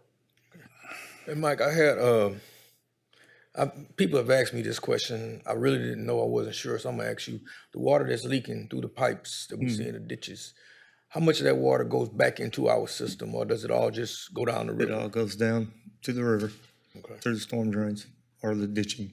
All right. Councilman Turner, did you have something? Yes, sir. Yes, I understand, Mr. Manager, Mike, Bart. I understand what you guys are saying, but Mike, I have to push back a little bit about some of my concerns because, when it comes to citizens, we hold them accountable for cutting the grass. They can get a fine. They don't pay their water bill. We go out, we'll turn their water off. If businesses don't acquire or operate to the level of our standards, we got the power to sometimes shut those businesses down. I understand we're at an unprecedented time with the natural disaster we have right now. The pipes have shifted, and I totally understand the leaks.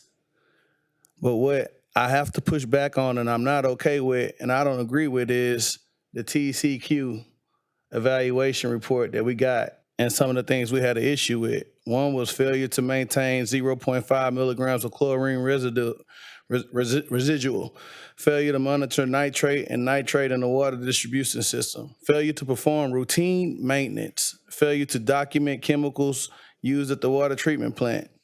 And those are things that we can control. And I think citizens will have more confidence if we own and speak to that.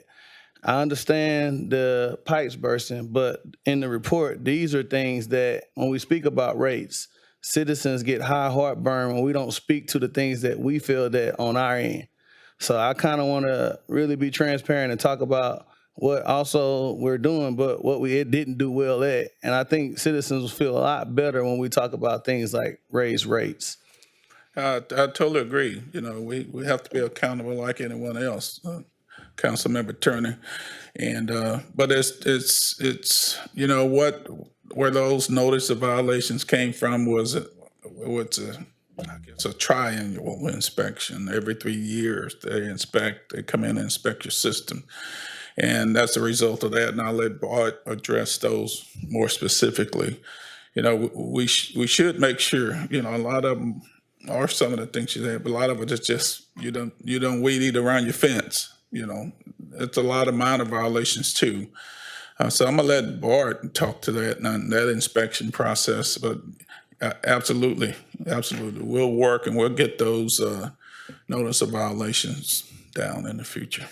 All right, so every 3 years, TCQ comes in and they inspect the water distribution system as a whole. So what everybody's been referring to on social media is the TCQ exit interview form. So what that form does is after the investigation, they come through, they look at everything. What this lists are potential violations or record requests. So there's four different things on that list. There are alleged violations, potential violations, records reviews, and additional issues. And then there were 3 that they didn't type. So I'm going to read off of, it's in the fine print and people aren't probably paying attention to this, but it states in that exit interview form, the information provided in this form is intended to provide clarity to issues that have arisen during the investigation process between the TCQ and the regulated entity named above, and does not represent final TCQ findings related to violations. Any potential or alleged violations discovered after the date on this form will be communicated to the regulated entity representative prior to the issuance of a notice of violation or enforcement. Conclusions drawn from this investigation, including additional violations or potential violations discovered, if any, during the course of this investigation, will be documented in a final investigation report.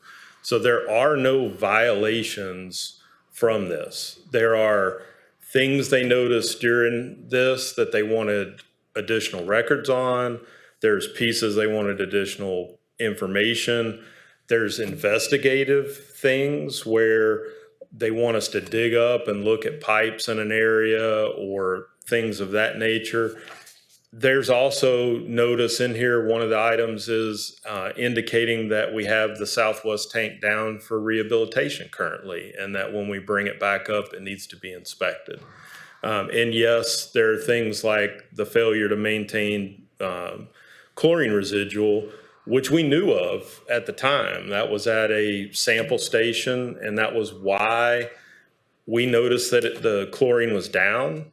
Mike's crews went out and flushed. We got it above a 0.5, and that's why we did the free chlorine conversion. So we were well aware of that piece in the system. So to date, there were 36 alleged violations. We've resolved 16 of them. There's 6 potentials. We've resolved 2. There's 11 records requests. 2 of those have been resolved. 9 additional issues, 7 were resolved. 3 that they didn't know to type on, 2 were resolved. So we're about a little less than halfway through responding to all of this. To level set and give you an idea, if you go to a different page on TCEQ and you look up actual violations for the city of Beaumont, you will find 3 violations since 2005. 2 on the same date in 2005 and 1 in 2016. So if you go back 3 years to the previous exit interview form that we had for the water distribution system, everything on there was resolved. No violation was issued off of that. And we fully expect to resolve everything in this report to TCEQ's satisfaction, and there be no final violation off of this. Councilman Getz? Bart, is it also true that our water is tested multiple times a day through our lab and those results are sent to TCEQ? And if so, are those results available for citizens to look at on the TCEQ website? They're sent to TCEQ. I know if there are violations of, like if we have a positive back T sample or things of that nature, I know that is on there. There's a drinking watch site on, I don't know that they list every single kind of null value finding. There's 70 some odd, I think 79 sample stations throughout the city of Beaumont, and we have to sample those each month. And so we go through each day and pull samples on the required sites.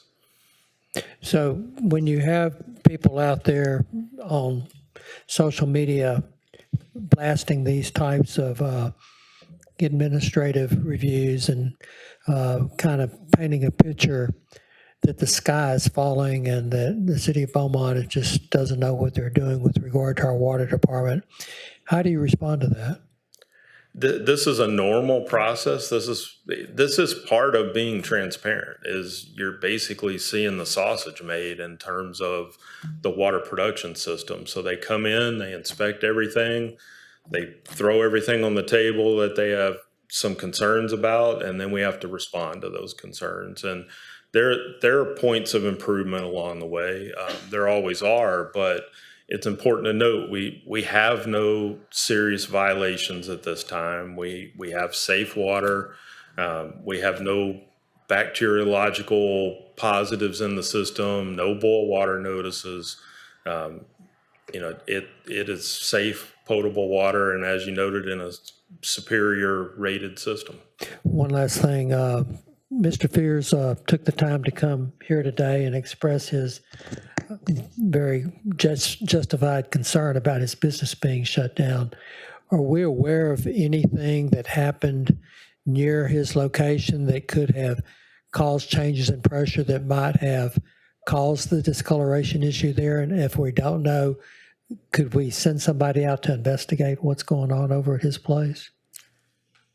Councilman Getz, yeah, I spoke with Mr. Fears right before lunchtime, and there was kind of, I guess, a lack of communication. We were not aware when Mr. Fears called in the discolored water that it was a business, so we didn't put it as priority as far as the flushing. Of course, once I spoke with Mr. Fears personally, he explained to me what happened. I apologized to him for it. We sent someone out immediately to begin flushing. So do we know if it has rectified the problem yet or not? That was right at lunchtime, so like I said, I haven't heard yet, but I will check on when I get back to the office. Thank you.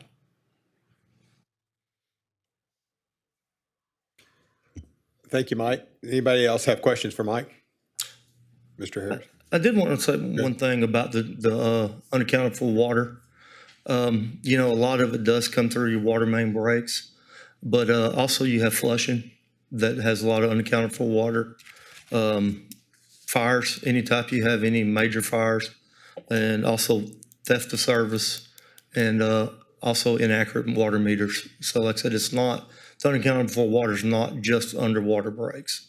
So I just wanted to throw that out there. Well, one other thing to mention, and I know Todd's Water Customer Service Division is running this one, but we have a firm that's come in and they're looking for problems with billing within the system that's adding to unaccounted for water or water loss, or they're looking for meters that aren't adjusted correctly, et cetera, throughout the entire system. And that project's underway now, I believe.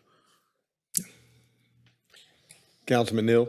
So I don't know how long ago this was, maybe 20 years ago, when y'all got the Johnson control system that was supposed to help meter the water. Weren't there also leak detections put throughout the system? Yes. On top of the meters? Yes. So does any of that work at all?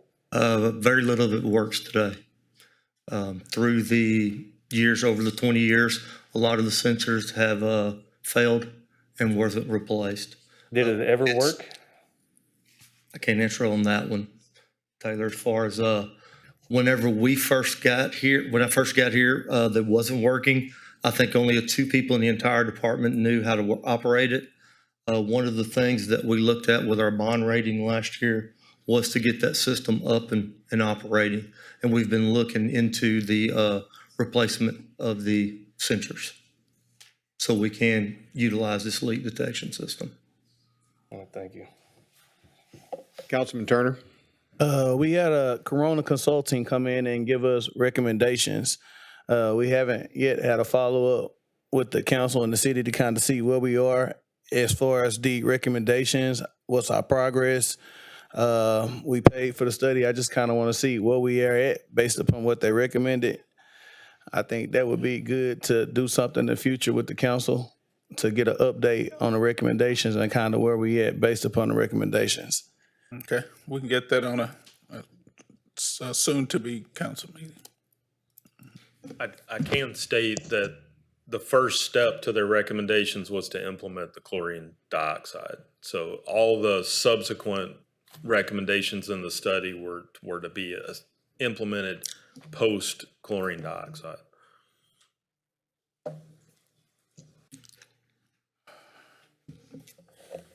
Thank you, Mike. And I want to add, we certainly have heard the concerns of the public, and I've personally been contacted by a number of people as well about this problem. And certainly there's 2 different factors. One is the drought, but the other is catching up on our water delivery system. And we need to remember here that the responsible thing is that we're not a business. We're not operating to make money. So when we're operating at a deficit, this isn't sustainable. So we have to take this appropriate action. The longer we wait and kick the can down the road, the bigger the cost is to the residents. So we understand, and I don't believe there's anybody here that wants to do a rate increase, but it is the responsible thing to do, and even though we don't always do responsible things, and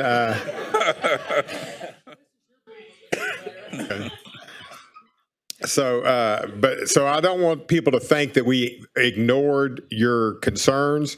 It's just that this is not sustainable, not increasing the rate.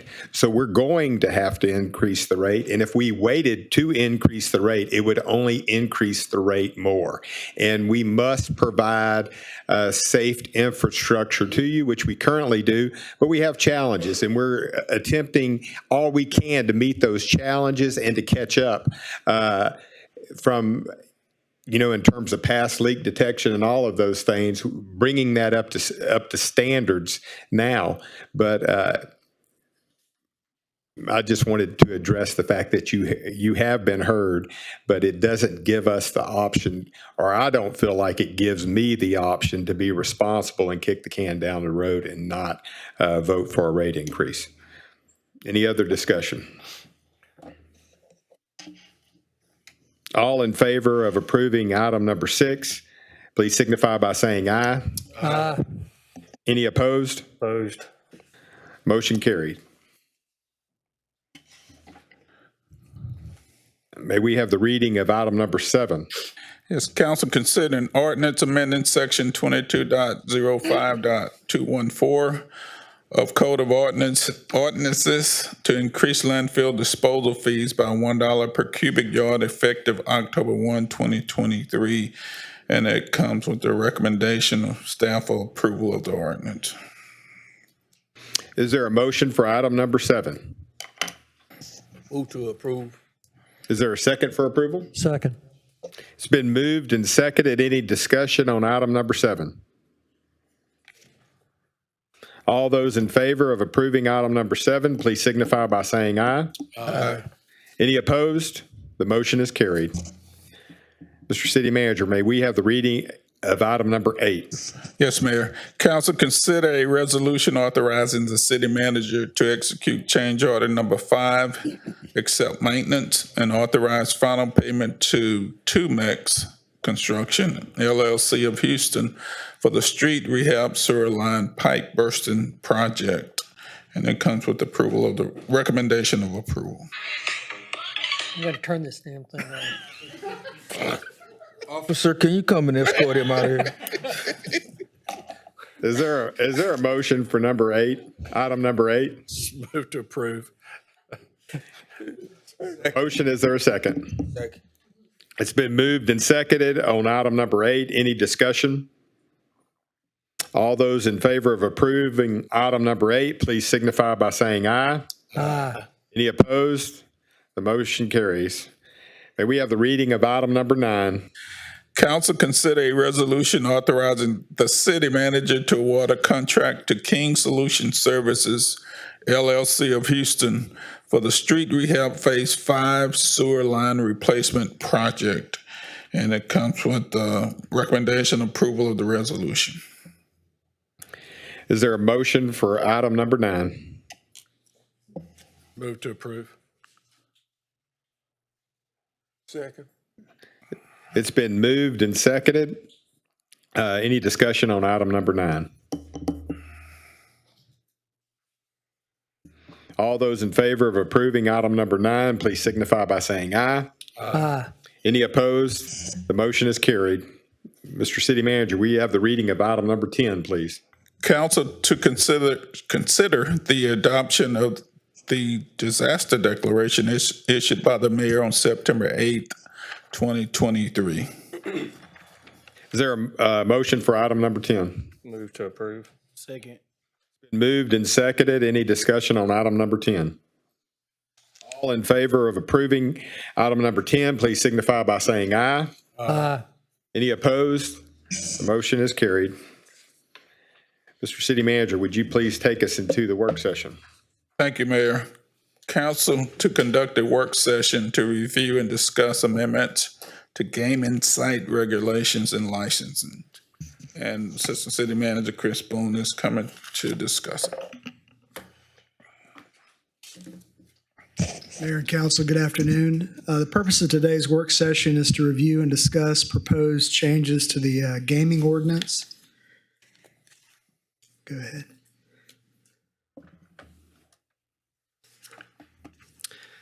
And the purpose of the proposed changes that we're outlining here today is, as you may be aware, game rooms often result in gambling activities and increased calls for service from police and fire departments, as well as building codes, planning and zoning, and other departments.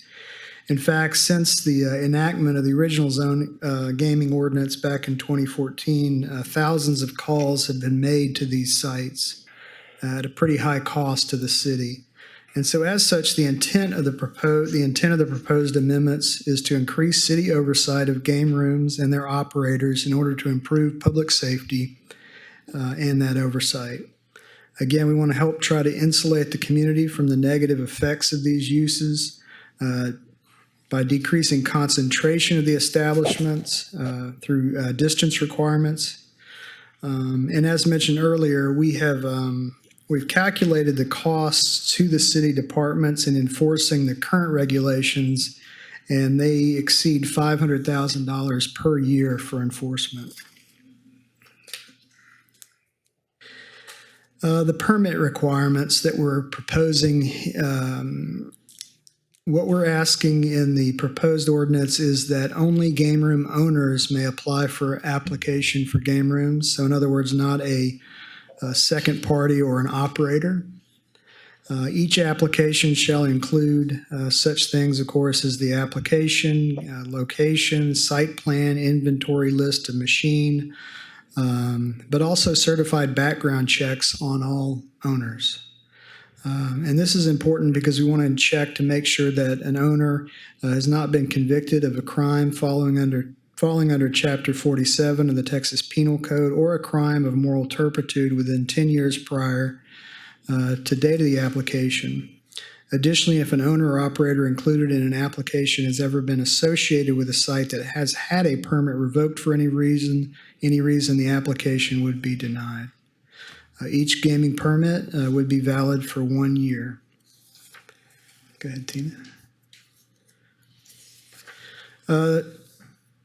And for the purpose of the council and the public, it's important to distinguish between two types of game room or gaming sites, which would be spelled out a little clearer in the proposed ordinance. The first is a game room which has 6 or more gaming machines, and that's distinguished from an accessory gaming use which has 5 or fewer gaming machines. So that may be more something like a convenience store or smaller other retail use with another primary use that might have a few machines. And the reason for this distinction is because in addition to some of the rules we're outlining here in this proposed ordinance, we still regulate game rooms through specific use permit process and zoning. However, the state limits our ability to require a specific use permit for an accessory gaming use. So, next. Machine registration requirements. The applicant would be required to submit an inventory list of gaming machines with the type of game, identification numbers, and Texas Comptroller identification number. Each machine within the game room shall match the submitted inventory list, which would display the city's registration decal and match the Texas Comptroller decal.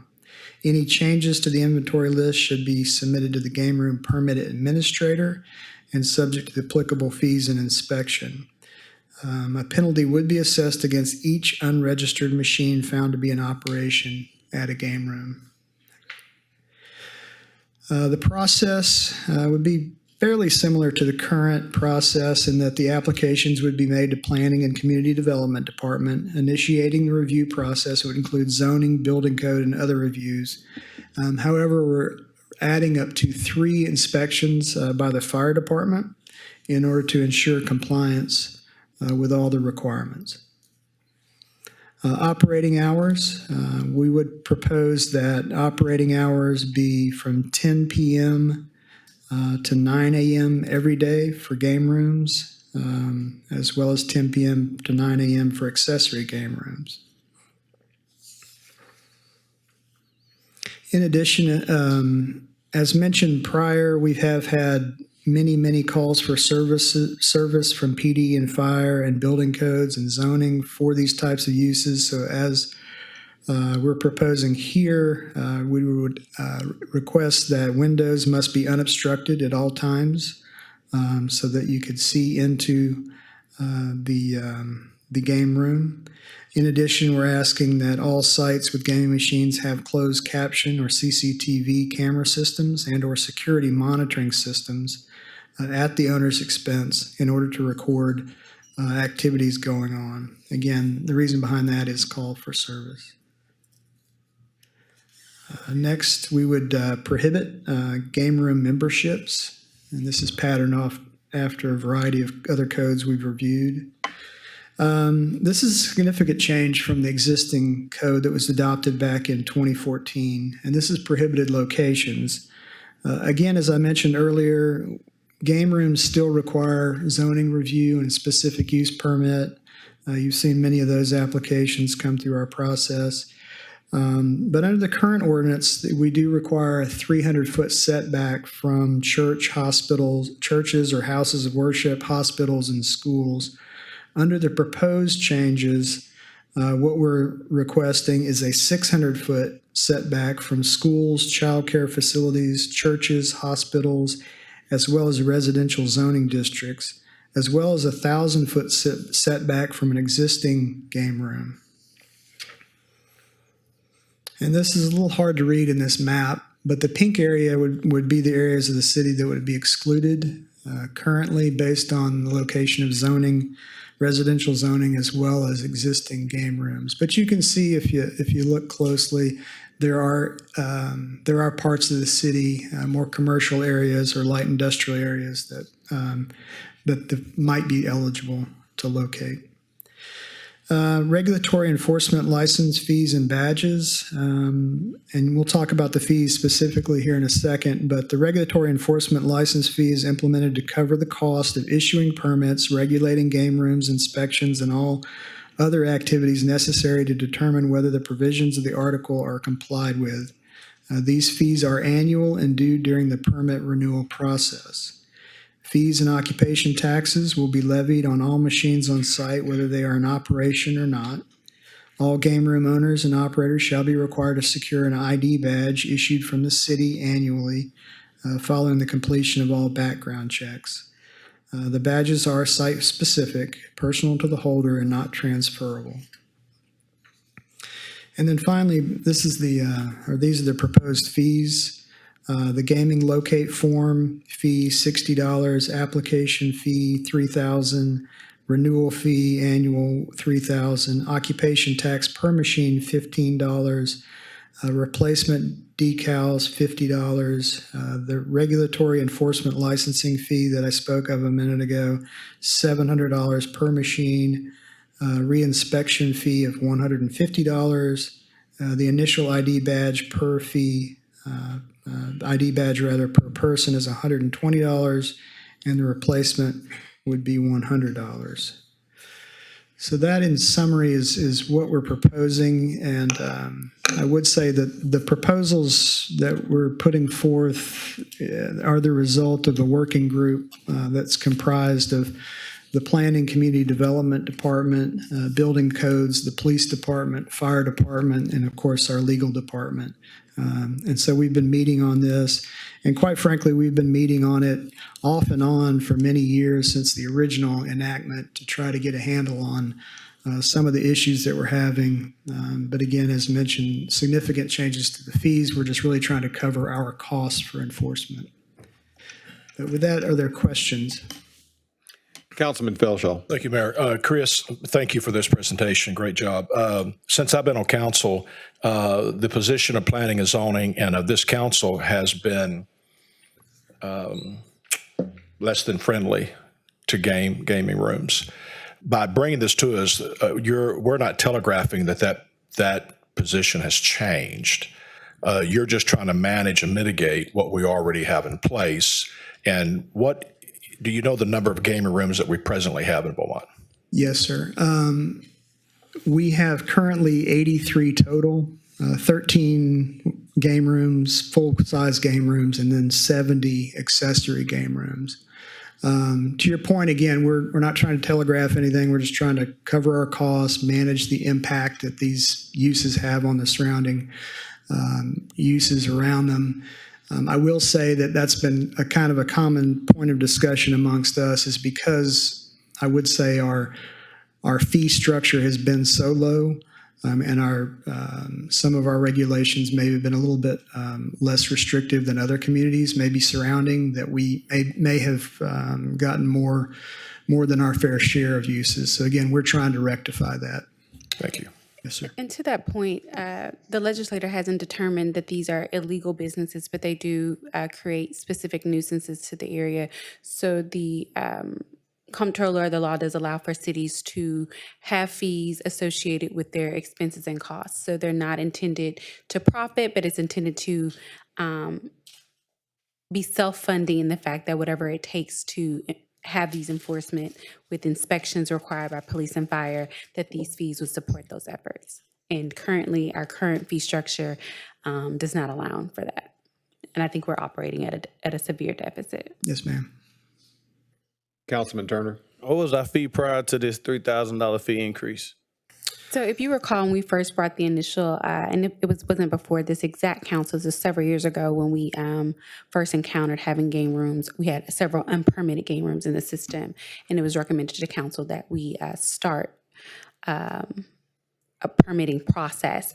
I think we had it was $100. $100. Very, very low per machine. And we realized very, very quickly that the expense associated with not just necessarily operating, but with managing the permitting process, the enforcement process, as well as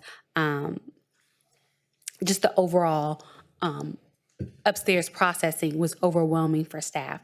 The decals that we needed to order and replace, some game rooms were coming in with anywhere between 5 and 100 game room machines, and that was an extreme expense. So the current proposed changes is to kind of align ourselves with what other cities are doing and have kind of been able to abate some of the nuisances that are just commonly associated with the business, but also to allow the city to function at a level that allows us to have safe establishments. My second question is, to these businesses that are operating, are they going to get some form of a letter or a warning of the possibilities, or they're just going to show up and we made changes? So previously, when we first initiated the ordinance, what happened is we had several individuals that were just unaware. And so what we did is they had a list of known operations in the city, and we sent out to them a notice saying that these were the changes that were going into effect, and we gave them so many days to come into compliance. I'm assuming that same procedure will take place. Anyone who's a registered game machine owner in our city will be notified of the changes. The ordinance will obviously be posted online, and hard copies will be available for them at the permitting floor. They can request them through the clerk's office. Okay. Is it possible that the notice could be sent out prior to voting, or we need to send it out after it's passed? So this won't come before council until after you pass the budget today, but some of the items that in order to make this go into effect need to be ordered. And so it doesn't behoove council to approve an ordinance that we're not prepared to enforce. And so there are some things that need to be ordered and be received in, some in-house training that needs to occur with staff in order to make sure that when this ordinance goes live, that we have the proper tools and procedures in place to readily enforce it effectively. And so by the time this comes back to council for approval of the ordinance, it's the plan that all the things that we need and all the training and processes that are in place to make that happen. By that time, we could have advertised it again if that's the will of the council. Okay, I could just speak for myself. I think in fairness, if changes will be made, I would like to see the business owners aware of the possibilities prior to. And Mayor, just one clarification. Under the current ordinance, for the application fee under the current ordinance, and as Ms. Reed pointed out, the suggested fee originally was much higher, but it ultimately was reduced in the form of the ordinance. But it was $50 for 5 or fewer. If you have more than 5 machines, it's $100. And so just, kind of a quick look around the area. Port Arthur's application fee is $1,000. Nederland's is $1,000, Orange County's is $1,000. And while ours is proposed to be higher than that, again, we're just trying to cover our costs. I would say that those particular areas also have significantly less game rooms because when their original ordinance came out, they had a more enforceable budget for their ordinance. So we've attracted, as Mr. Boone said, we've attracted several other game rooms. So the cost that we're proposing is what's required based on calculations from police and fire and building codes. Police and fire mostly do this on overtime. And so what it would cost the city to effectively enforce that. Again, the statute doesn't allow us to profit from that. So just like we review all the other fees for water, sewer, like you did today, if it becomes to a point that these fees can be reduced in order to allow for a lesser expense to the business owner, then that's something that will be brought back to council at the appropriate time. Thank you. Anything else on this work session, Mr. City? Oh, Taylor, Mr. Councilman Neal. Are the 83 all going to be grandfathered in?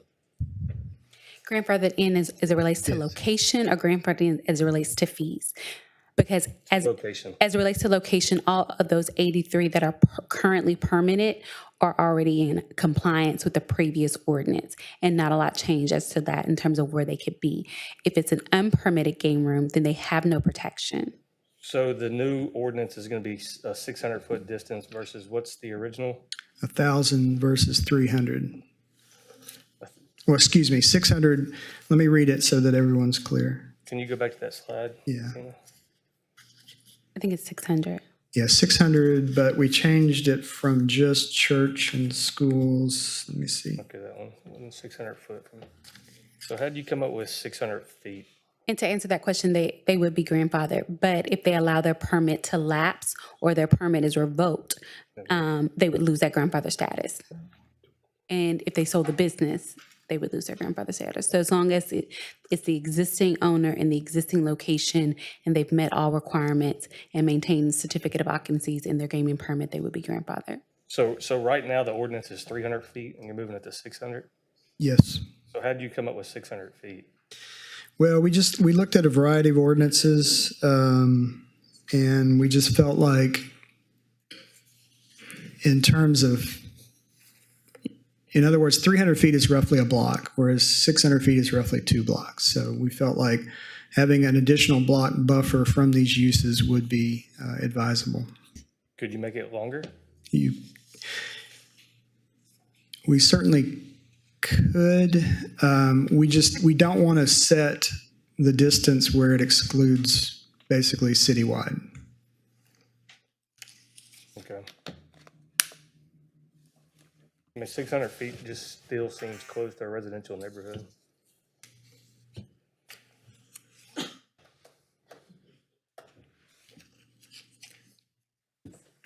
So again, there has not been a finding or a permanent ruling that these type of businesses are illegal. And so I would caution council to be very weary of making them or treating them like leprosy businesses, because you don't want to, as Councilman Felshaw mentioned, create the appearance that we're trying to exclusively exclude these businesses. If they operate legitly, if they are meeting all requirements, they should be have reasonable restrictions in place. And I think going outside of, and we did in some of the discussions talk about doing larger gaps, but that would create a situation where it would impact the ability of where they could locate. We have several schools located within the city, several churches located within the cities, several of the businesses in which we are trying to restrict them from being in, so that would limit the area. And what you would possibly do is create a cluster of game rooms in one particular area, which would be unfair to the residents in that area as well. Thank you. I had one last question. Yes, Councilman Turner. I know you can legally have game rooms in less than 5, if I'm correct, per state law, without having to have the licenses. Is that correct? Is it 5 game rooms? If you still have to have the licensing, but and the permitting, but we cannot require that you get a specific use permit. Okay, my question is, are we seeing problems at the facilities that have just the 5, just like we're seeing at the larger ones? And are they going to be kind of evaluated and assessed to the same level as the larger ones? Yeah, I don't have that level of data, but we can certainly ask police department, see if they can break it down. So I don't know how well it's changed, but when we first started this, a lot of the businesses that had game rooms were operating as a like accessory. So they were in gas stations and they were in other locations, and the calls for service were generally about the same. Obviously, you have more propensity for the nuisances in the larger game or just operating game rooms that have, several machines in excess of 25 to 100 machines. Obviously creates a different type of loitering and a different type of, attracts a different type of crowd as opposed to a restaurant or bar. So I think that it's not, if you're asking, do they both have calls for service? The answer would be yes. Are the calls for service slightly different at an accessory location versus a full-blown game room? The answer is also yes. Thank you. And Mayor, Yes, just for clarification for the citizens, the gaming rooms are protected by state law. We as a city can't, for those that may not find these desirable, we're not allowed to ban gaming rooms from the city limits, correct? So to say protected by state law is a stretch. I'm going to correct you and say that they have not been found. There's not been a final ruling to determine that these businesses are illegal. And so because if it's a legitimate operating business, then that is protected. The state of Texas has not legalized gambling. So any facility that is promoting or engaging in gambling type activities would not be, to use your term, protected.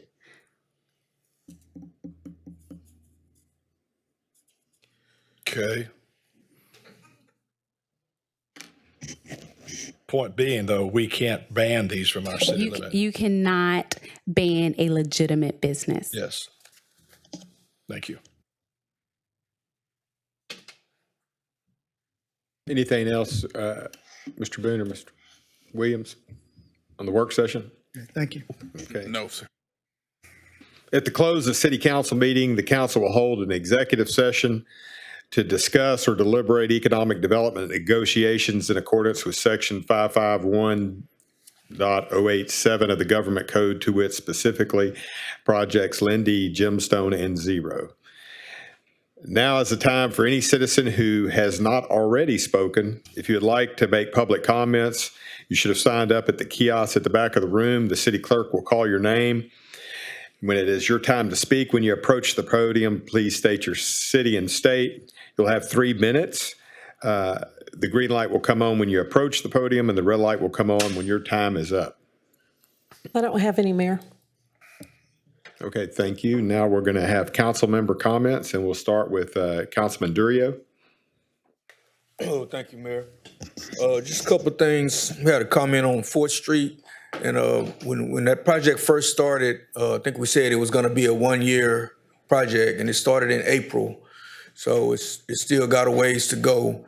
I've had a few people ask me about it, and I'll explain to them how, we're checking the pipes under the street, fixing that type of stuff, and before we repave it. So it's still going to be a while before 4th Street is done, and then the whole street is being done from one end to the other. And also, Mayor, not to steal your thunder or anything, but I won't be here for the prayer service tomorrow, but I will be praying for rain as well. That's all I have. Councilman Getz. Thank you, Mayor. I want to compliment the administration and this council on passing a very ambitious CIP, a capital plan. It's a detailed plan that is designed to move this city forward. We get a lot of criticism about matters that are really outside of our control. We can only control what we can control. Things like droughts, months of triple-digit temperatures that impact our water system negatively are really outside our control. Things like crime that happen, usually between people that know each other, is outside our control, but we can recognize our police department for quickly apprehending those things when they do occur. We are working very hard, all of us up here on council, to make Beaumont a great place to work, live, and play. It's never popular to increase tax rates or water rates. Sometimes these things have to be done. I am a fiscal conservative. I want our city to be efficient and use our resources in the best manner that we can, and I do pledge to continue to keep a close eye on that. But some of these expenses that we've incurred today and will be incurring have to be done in order to be fiscally responsible. It would be fiscally irresponsible to not raise our rates and jeopardize our bond rating. So that's why I voted the way I did. Councilman Getz, Councilman Turner. Well, I first want to say I appreciate a lot of the love and support I've got today for my birthday. I appreciate everybody who told me happy birthday. Today was fairly hard for me because I take to heart how people feel, what they say, what I'm in a restaurant eating like I was at breakfast this morning. I had several citizens come up to me and talk about the water situation. So I truly care. So I'm not as happy as I normally would be on my birthday, but I did address some of my concerns, and I do want to double down on our end. I understand to be fiscally responsible to raise the rates, and it takes money to fix these problems, but we want to make sure our citizens are confident in our ability to fix them. I think that's one of the major pushbacks when it comes to the rate increase.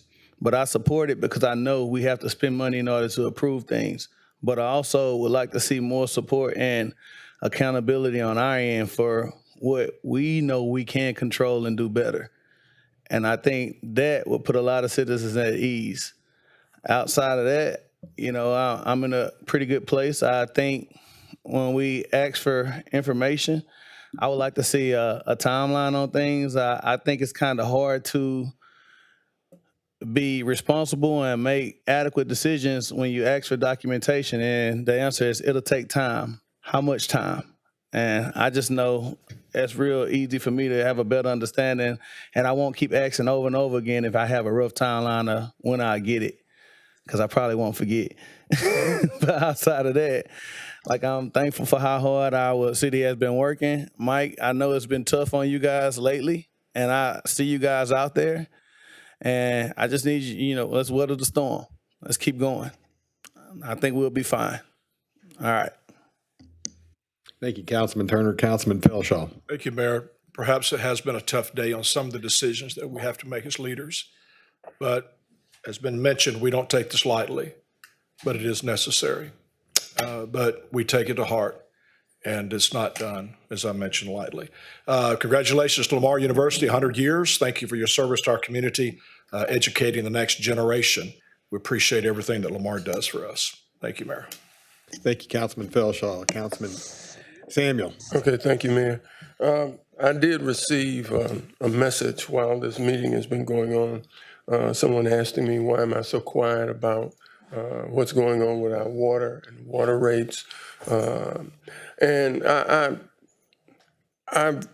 tend to look at things from the past, the present, and look at the future. And so I'm trying to be a bit slower to immediately jump out and respond to things without looking at the full perspective. I've been here a long time, and I've been on councils that tried to make sure we didn't increase tax rates. And we always took a very slow position to increase rates, and we always tried to lower them when we could and keep them maintained when we could. And over that period, I've learned that sometimes things will be done that people will not like. You please all the people none of the time. You please some of the time, but you're going to always upset someone. So in this time in which we have these social medias, there are some that look for opportunities to strengthen their positions or tear down those that oppose their positions. And when we talked about tax rates, that's why when we look at what we've done with our budget today. And we've moved forward with our future plans. That's why I've always tried to be slow to look at new projects to just put them in while we have money in the budget, because some things are out of our control. We don't control hurricanes coming into our area. We don't control the climate. We don't control this drought that we're in. And fortunately, we've been in a position to have fund balances that can take us through the tougher times.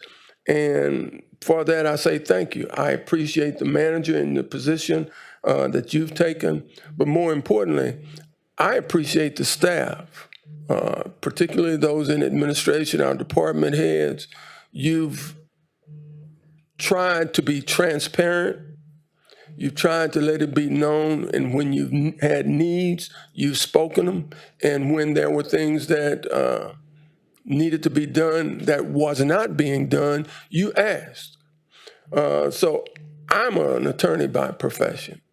I'm not a fiscal person always. So I rely on staff.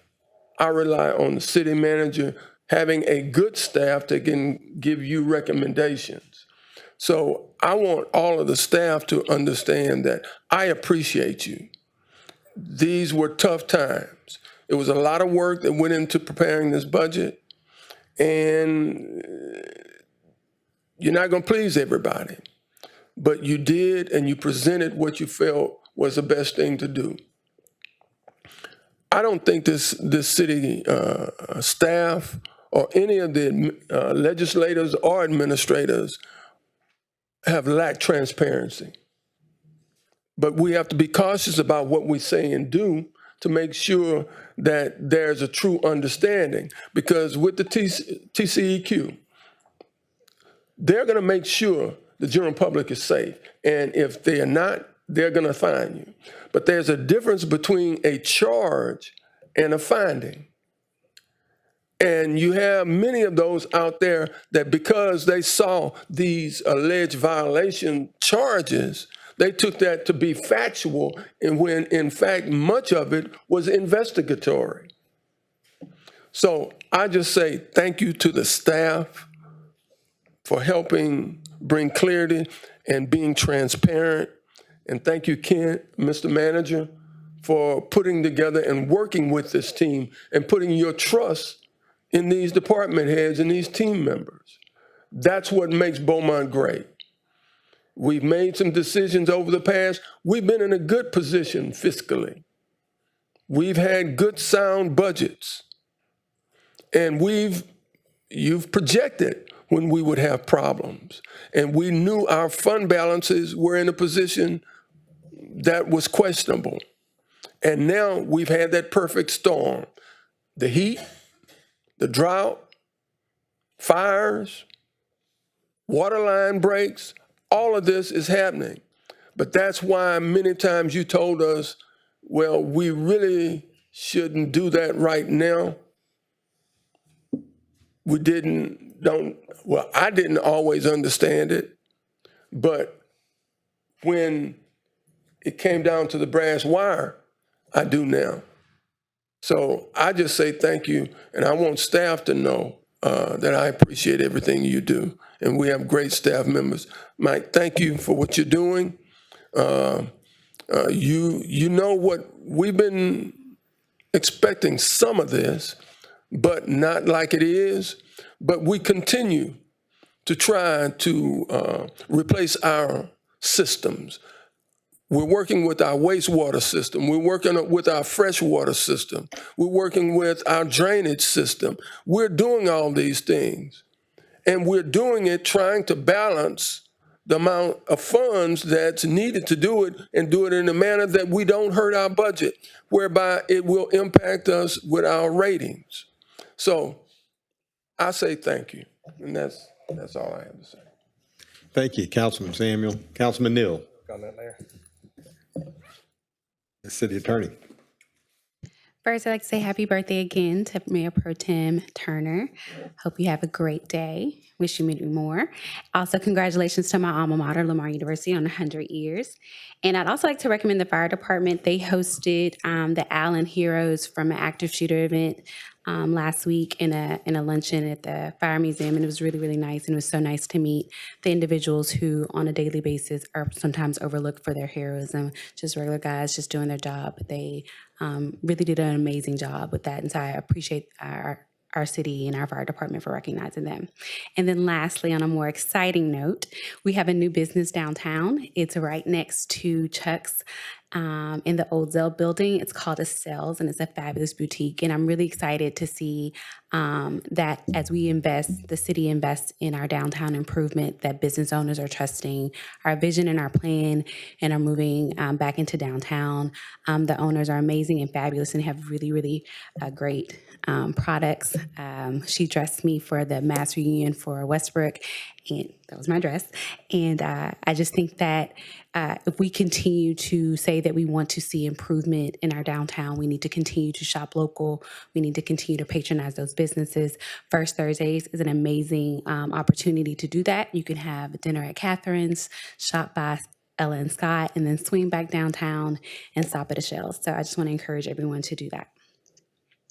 Thank you. Councilman Girio mentioned 4th Street. It is on track to be completed end of January 2024. So. Thank you. No comment, Mayor. Thank you.